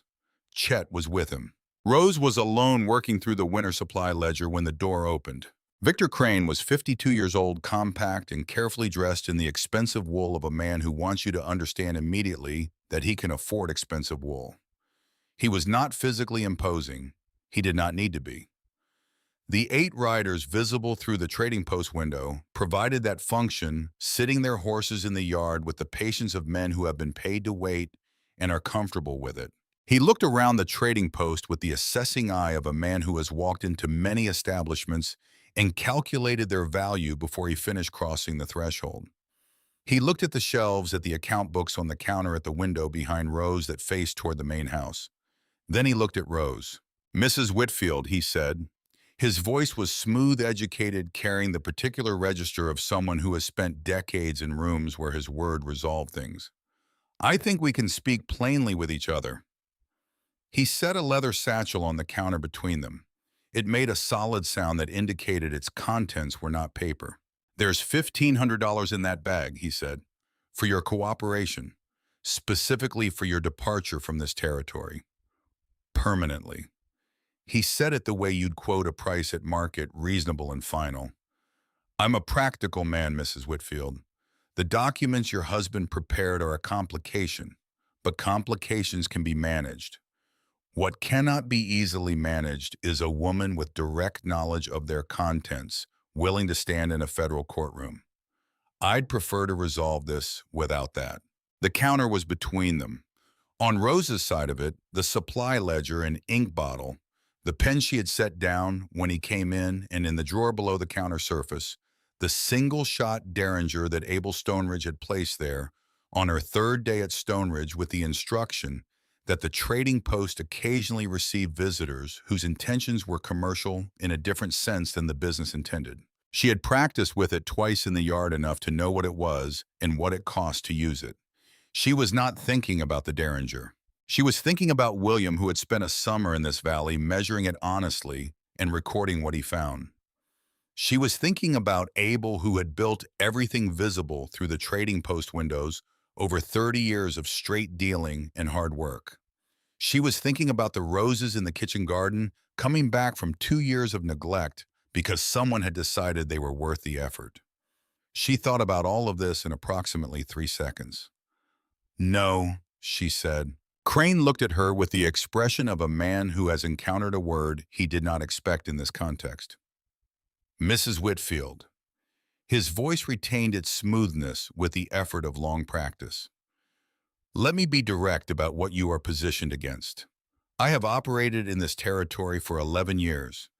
I have resources and relationships that... And let me be direct about what you are positioned against, she said. Her voice came out steady in a way that surprised her slightly. You sent a man into this household to gather information and steal documents.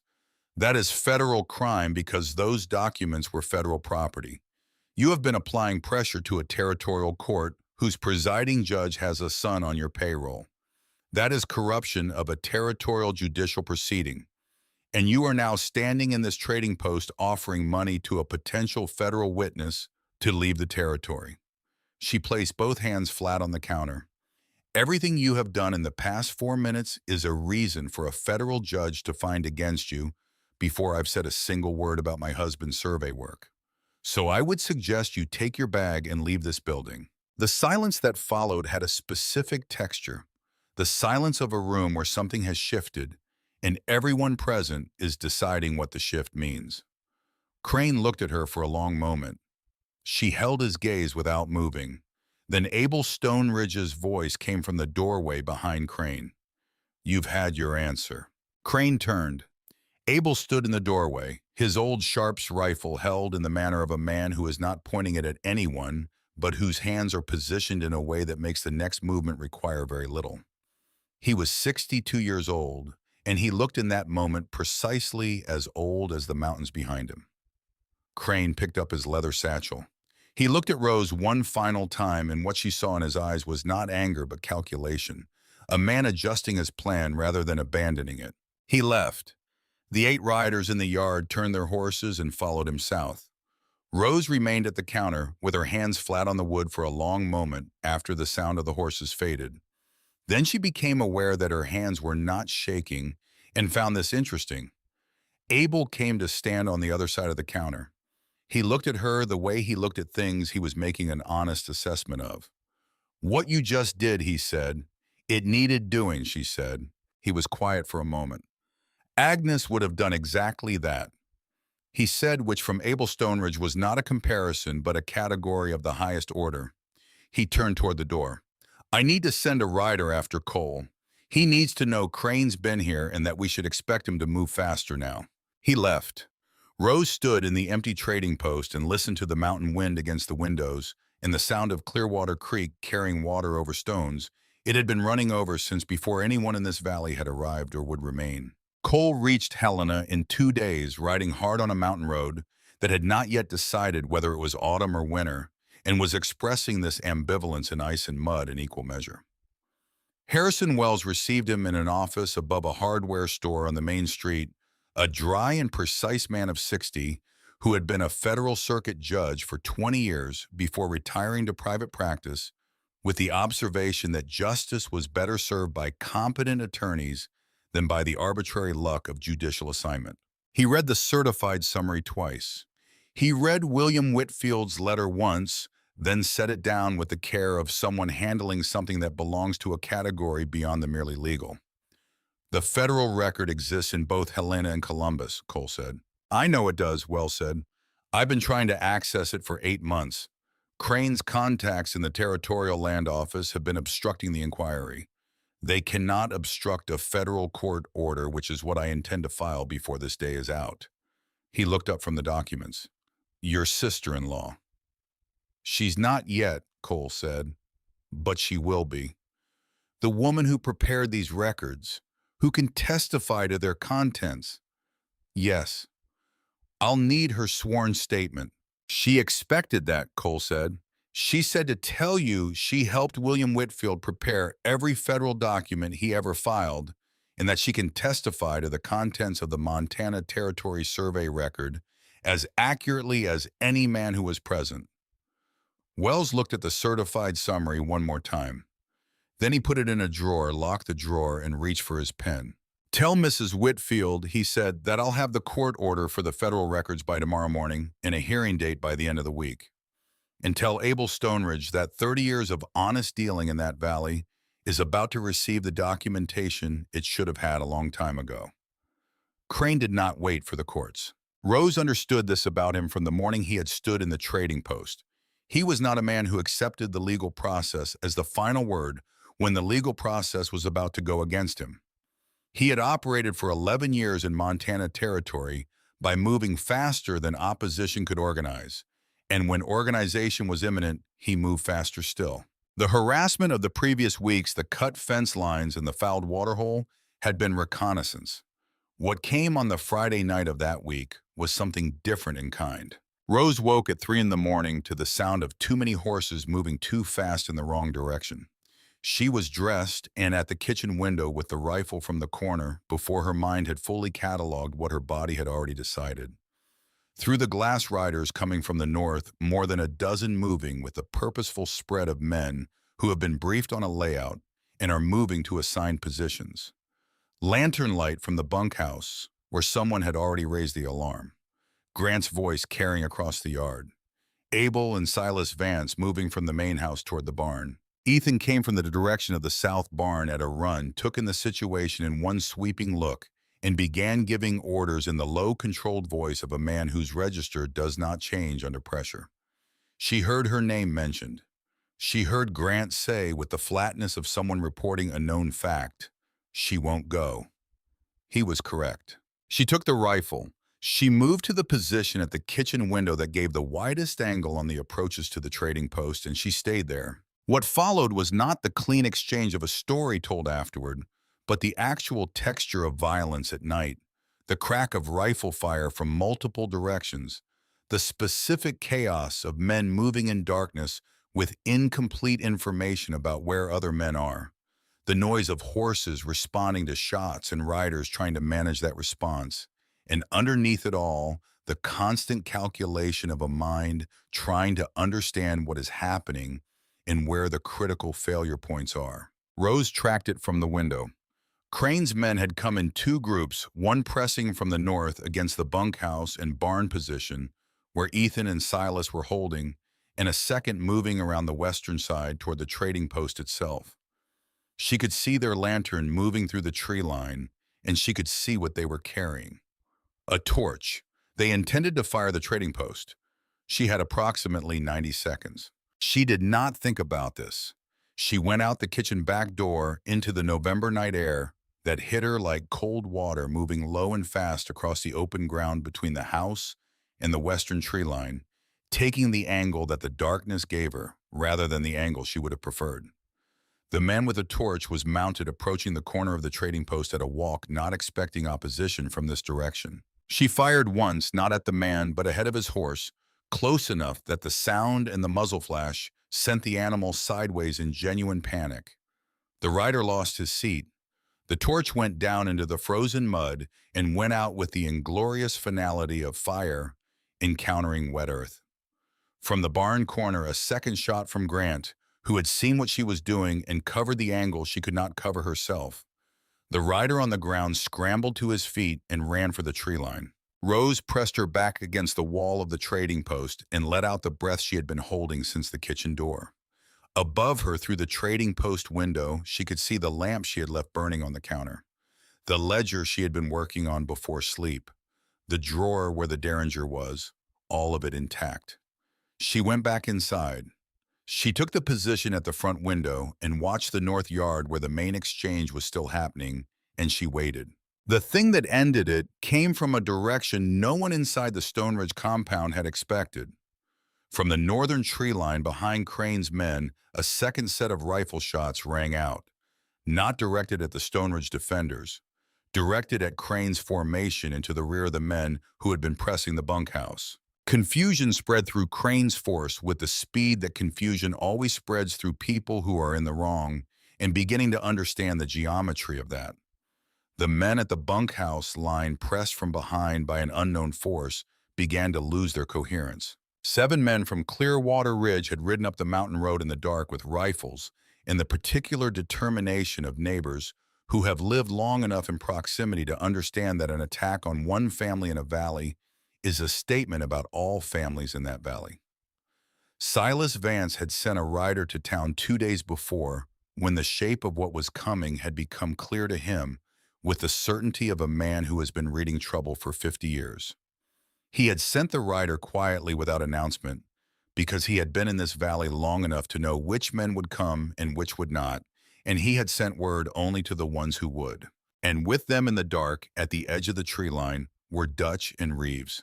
Reeves had left Stonebridge 2 days after Dutch, taking the south road at a walk rather than a run, which was the difference between a man who has made a decision and a man who is still making one. He found Dutch at a way station 12 miles from the Crane camp. Dutch looked at him for a long moment when he rode up. He did not ask questions. Some things are legible without explanation. Together they had gone to Silas Vance's town contacts, and together they had taken their position at the tree line when the night came because the position was tactically correct, and because Reeves had turned the work gloves over in his hands long enough to know which side of this fight he intended to be on. Dutch had ridden to Crane's operation with Williams' documents and collected his payment. He had spent the better part of 2 days in Crane's camp listening to the plans being made for a Friday night removal of the problem at Stonebridge, and he had arrived somewhere in those 2 days at the border of a decision that had been waiting for him for longer than he had been working for Crane. He was not a good man. He understood this about himself with the clarity that certain kinds of lives eventually produce an accurate accounting of the ledger without any particular illusion about its balance. He had done things for money that he did not think about in daylight.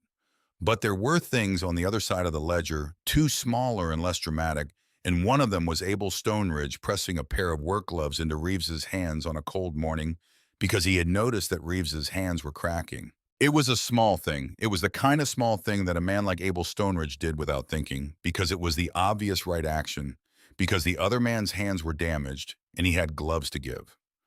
Dutch had watched it happen from 15 feet away and had not thought about it consciously again until he was sitting in Crane's camp listening to men discuss the most efficient way to end what the Stonebridge family had built over 30 years, and the memory of the gloves arrived without invitation and would not leave. He did not pretend to himself that what he did that Friday night was heroism.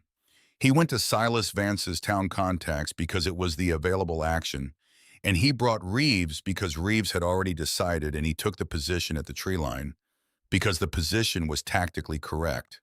He did not examine his own motivations too carefully. He had found in experience that motivations rarely survive that kind of examination intact. Victor Crane, directing his men from the northern edge of the property, had his horse rear when the counterattack from his rear flank threw everything into chaos. He went down in the frozen mud of the north pasture with the undignified impact of a man whose plan has just collapsed, and he was not given time to recover his footing before Ethan Stonebridge was there. And beside Ethan Rose. She had come out of the trading post when the shooting from the tree line started understanding that the geometry had changed, moving toward where she calculated Ethan would be. She arrived in time to see Crane on the ground, see Ethan standing over him, and see the pistol that Crane was reaching for. She had the rifle. The angle was clear. She fired. She hit his gun hand at the distance that required hitting his gun hand, and she did not miss. Crane's pistol spun into the darkness. Crane made a sound and clutched his hand to his chest. Abel arrived from the left, his old sharps, finding Crane's spine from behind. "It's over, Victor," Abel said in the voice of a man delivering a verdict that had been a long time coming. Crane said nothing. There was nothing left to say that the night had not already said for him. In the hours that followed, Crane was secured to wait for the federal marshal whom Cole had already put in motion from Helena.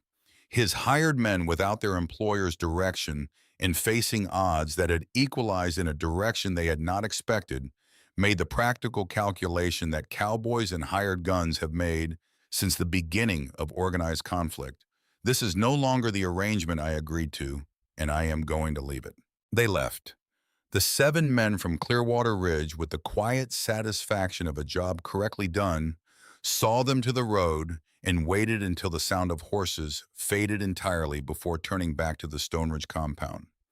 Chet, who had positioned himself at the barn corner and maintained it throughout with a steadiness that would become part of the story told about that night for years afterward, was found to have a graze on his left arm that he was attempting to conceal with the stoicism of a 17-year-old who has decided this is the night he is no longer 17 in any meaningful sense. Rose cleaned and dressed the wound while Chet looked at the ceiling and did not make a sound. "You did well tonight," she said. "Yes, ma'am," he said with the careful dignity of someone who has decided not to ruin the moment by adding to it. Dutch came to the kitchen door after the compound was secure in the hour before dawn, when the shapes of things were beginning to come back out of the dark. He stood in the doorway with his hat in his hands and looked at Rose with the expression of a man who has arrived at a reckoning he has been avoiding for some time. "I'll testify," he said, "about the damn Crane was planning on the North Fork, about the bribes to the territorial court, about everything he paid me to find out." He paused. "I took his money.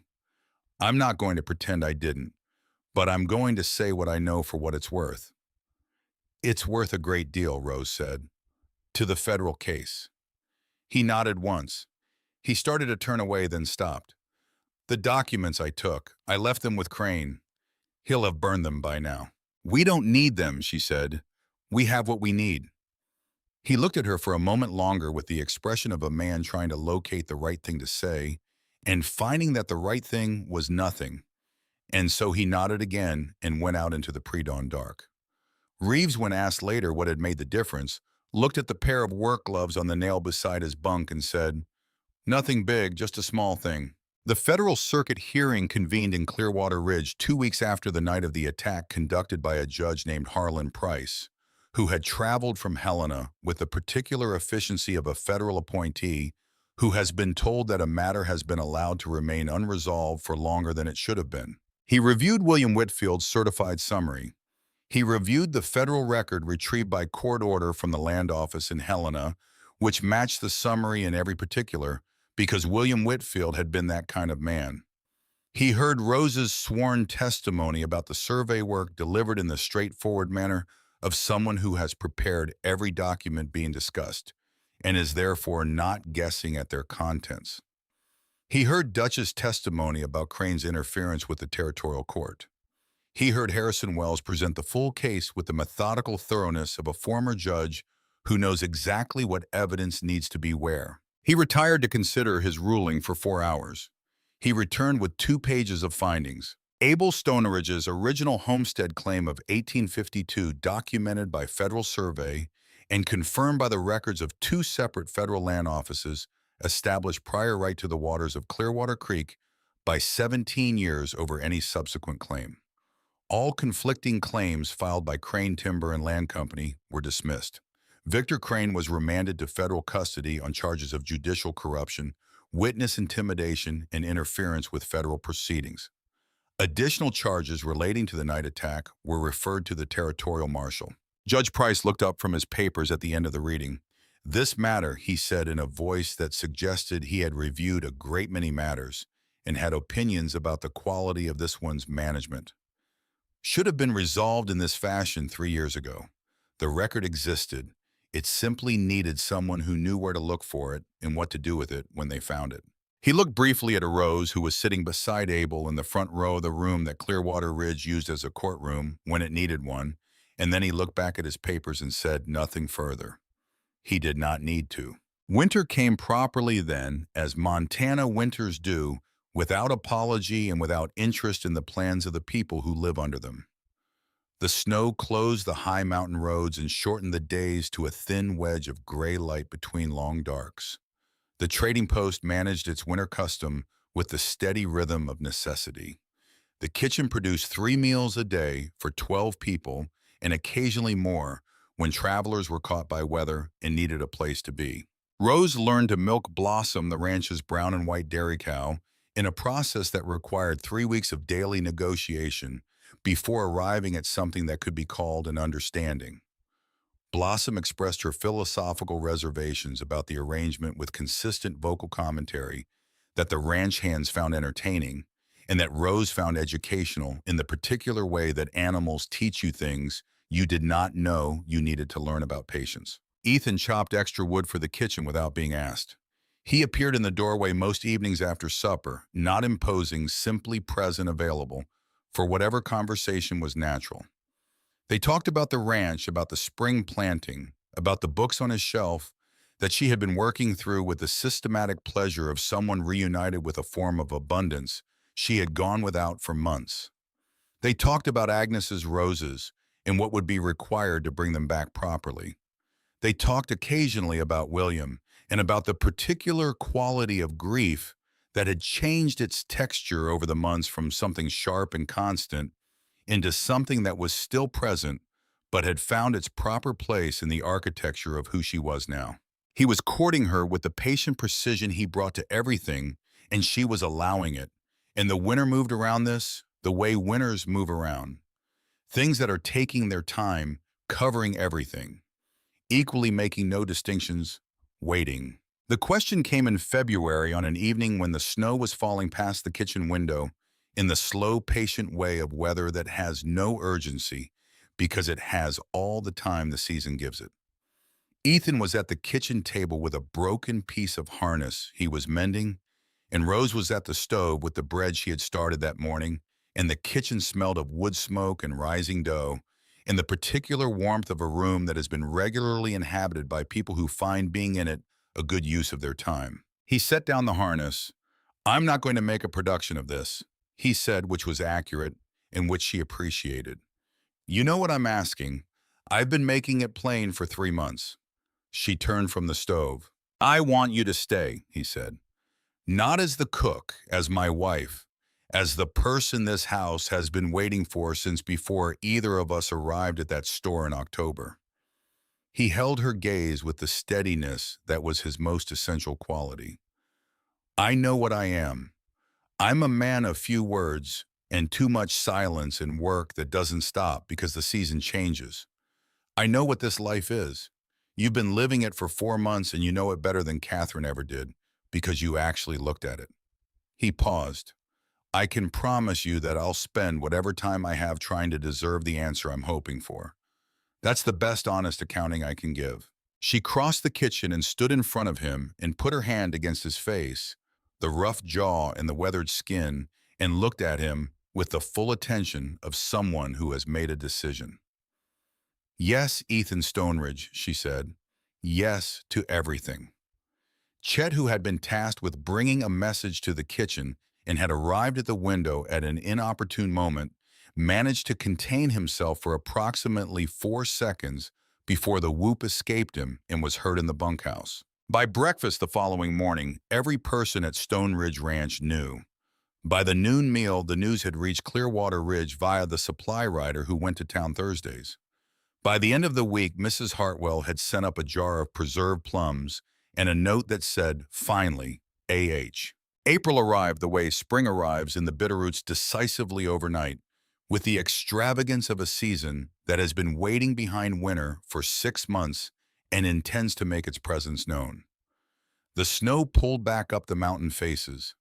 The creek ran high and cold and clear with meltwater.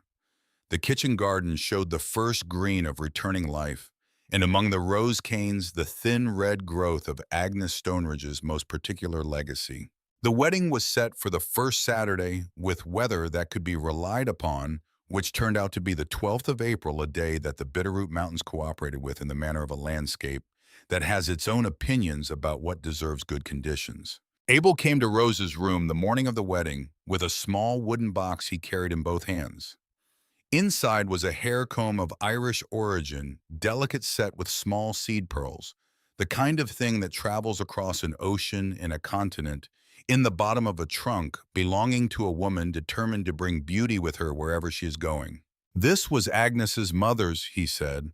"Agnes kept it for an occasion worthy of it." He looked at the comb in the box, then at Rose. "Ethan has been happier in the last 4 months than I've seen him since before we lost her. That's your doing." He set the box in her hands. "She would have wanted you to have something that was hers." Emotion arrived in Rose's throat in the manner of things that have been held back for the right moment and recognize it. She took the comb and held it carefully. "Thank you," she said. Abel placed the comb in her hair with the awkward care of a man unused to such tasks, but committed to doing them properly. Then he offered his arm. "Let's not keep that boy waiting any longer," he said. "He's been pacing the yard since sunup." The ceremony was held in the yard of Stone Ridge Trading Post, which had been transformed by the combined effort of every person on the property and a significant contribution from the women of Clearwater Ridge, who had opinions about decoration and the means to act on them. Wildflowers from every pasture Cole and Grant could reach were in every jar bottle and tin vessel that the trading post and kitchen could produce. Ribbons from the supplies traded during winter connected the porch posts in a way that was festive and slightly haphazard in the manner of an installation managed partly by Grant and partly by Chet, neither of whom had prior experience. Half the county had come, because this was the kind of story that a county pays attention to, the kind that starts with a woman's hand sliding a wedding ring across a store counter in October and ends here in April with the mountains at her back and the creek running clear on the eastern edge of the property that would be hers in the fullest sense of that word before the morning was finished. Ethan stood at the end of the aisle, formed by the guests, with the slight stiffness of a man wearing his best jacket and the complete stillness of someone who has stopped whatever he was doing the moment he saw her emerge from the house. Cole stood beside him, maintaining a gravity that was entirely genuine and only occasionally undermined by the dimensions of his expression. Grant, stationed with the flowers, had decorated Blossom in deference to some private logic. The cow stood beside the fence in her ribbons with the serenity of an animal that has long since made its peace with the inexplicable. The minister was brief as requested. When he asked if anyone objected, a meadowlark on the fence post volunteered an opinion that broke the solemnity in exactly the way that solemnity sometimes needs to be broken, and the laughter that moved through the assembled guests was the sound of people who are genuinely happy for the two people at the front of the yard and feel no need to disguise it. Ethan slid the plain gold band onto her finger with steady hands. It was simple, unadorned, solid, and true. She thought of the ring of Williams that sat in Abel's drawer in the trading post, and she thought of William himself, who had surveyed this valley and recorded it honestly, and written a careful letter that he sealed and entrusted to the woman he loved.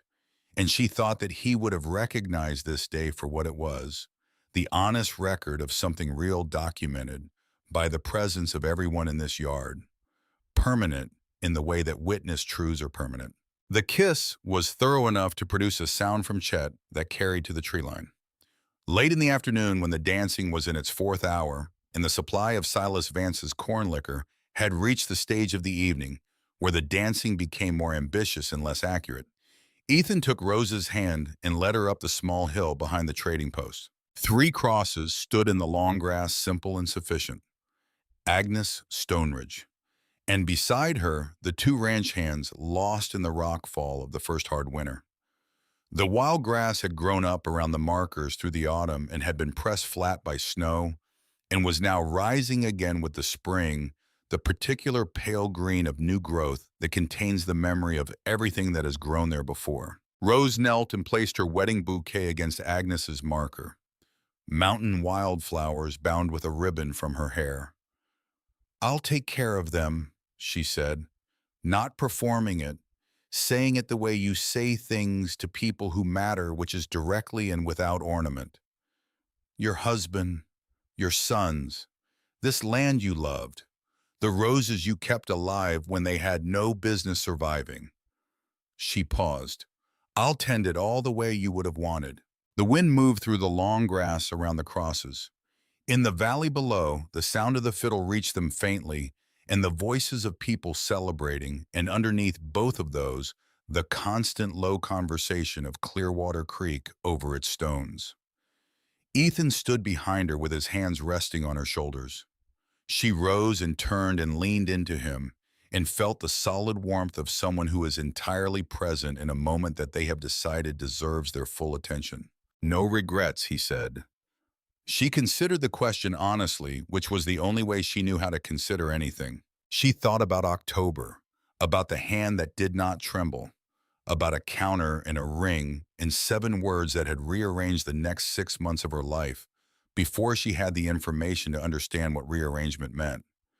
She thought about a carpet bag carried across 3 states with a sealed envelope at the bottom that turned out to contain the thing a family needed waiting in the dark for the right moment in the right hands. She thought about William, who had been here in this valley before she was, who had measured its water and recorded its truth and fed one evening at the table of the man who built this place, and who had not known that any of this would follow, but had done his work with the care that made it possible. None, she said. Not one. I'd have found you, he said. Somehow, some things are meant to be Rose Stoneridge.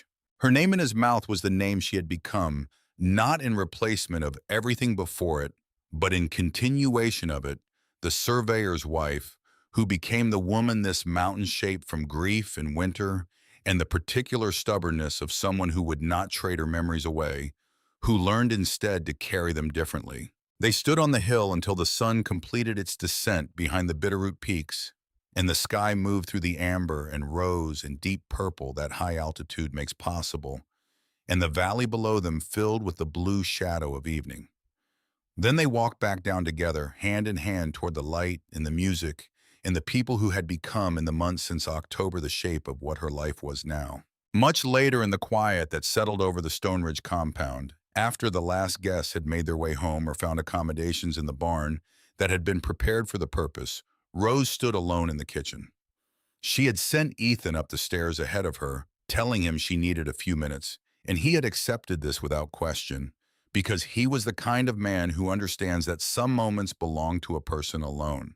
The kitchen was quiet in the way that places quiet after they have held a great deal of life and sound.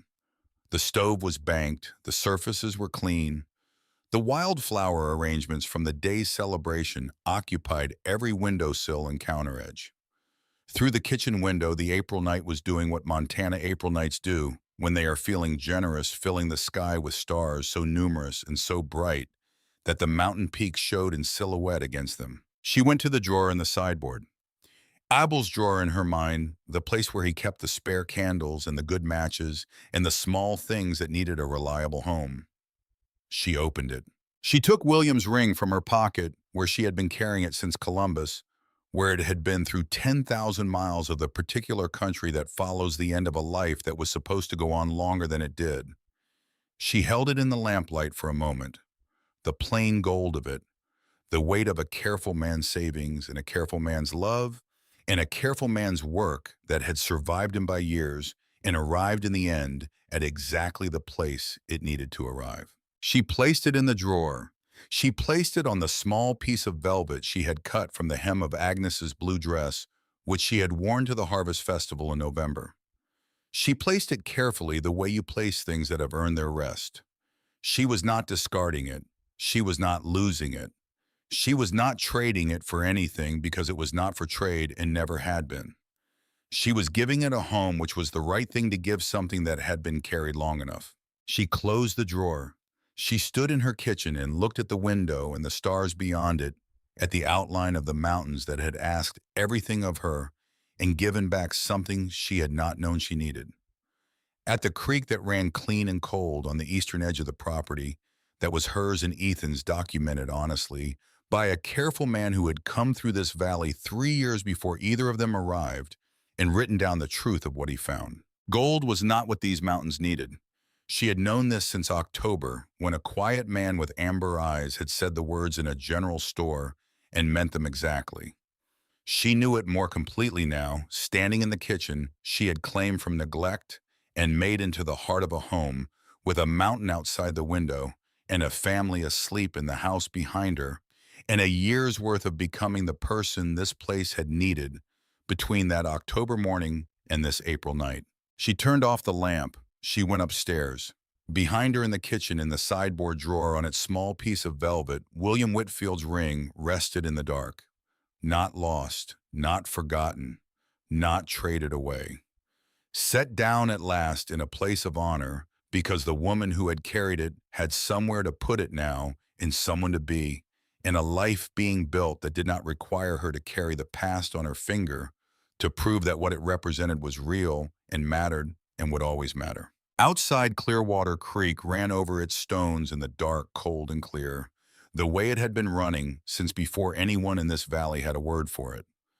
The Bitterroot Mountains stood over everything with the patience of things that measure time differently than people do that have watched 1,000 seasons of building and loss and building again and expect to watch 1,000 more. In the morning, there would be a fire to start and bread to begin and coffee to brew strong enough to wake men who worked from first light to last. There would be a garden to tend and roses to coax back and accounts to keep and a trading post to run and a family to feed and all the ordinary daily work of a life that had been chosen with full knowledge of what it cost and what it offered in return. There would be all of it waiting for morning, and in the morning, Rose Stoneridge would be there.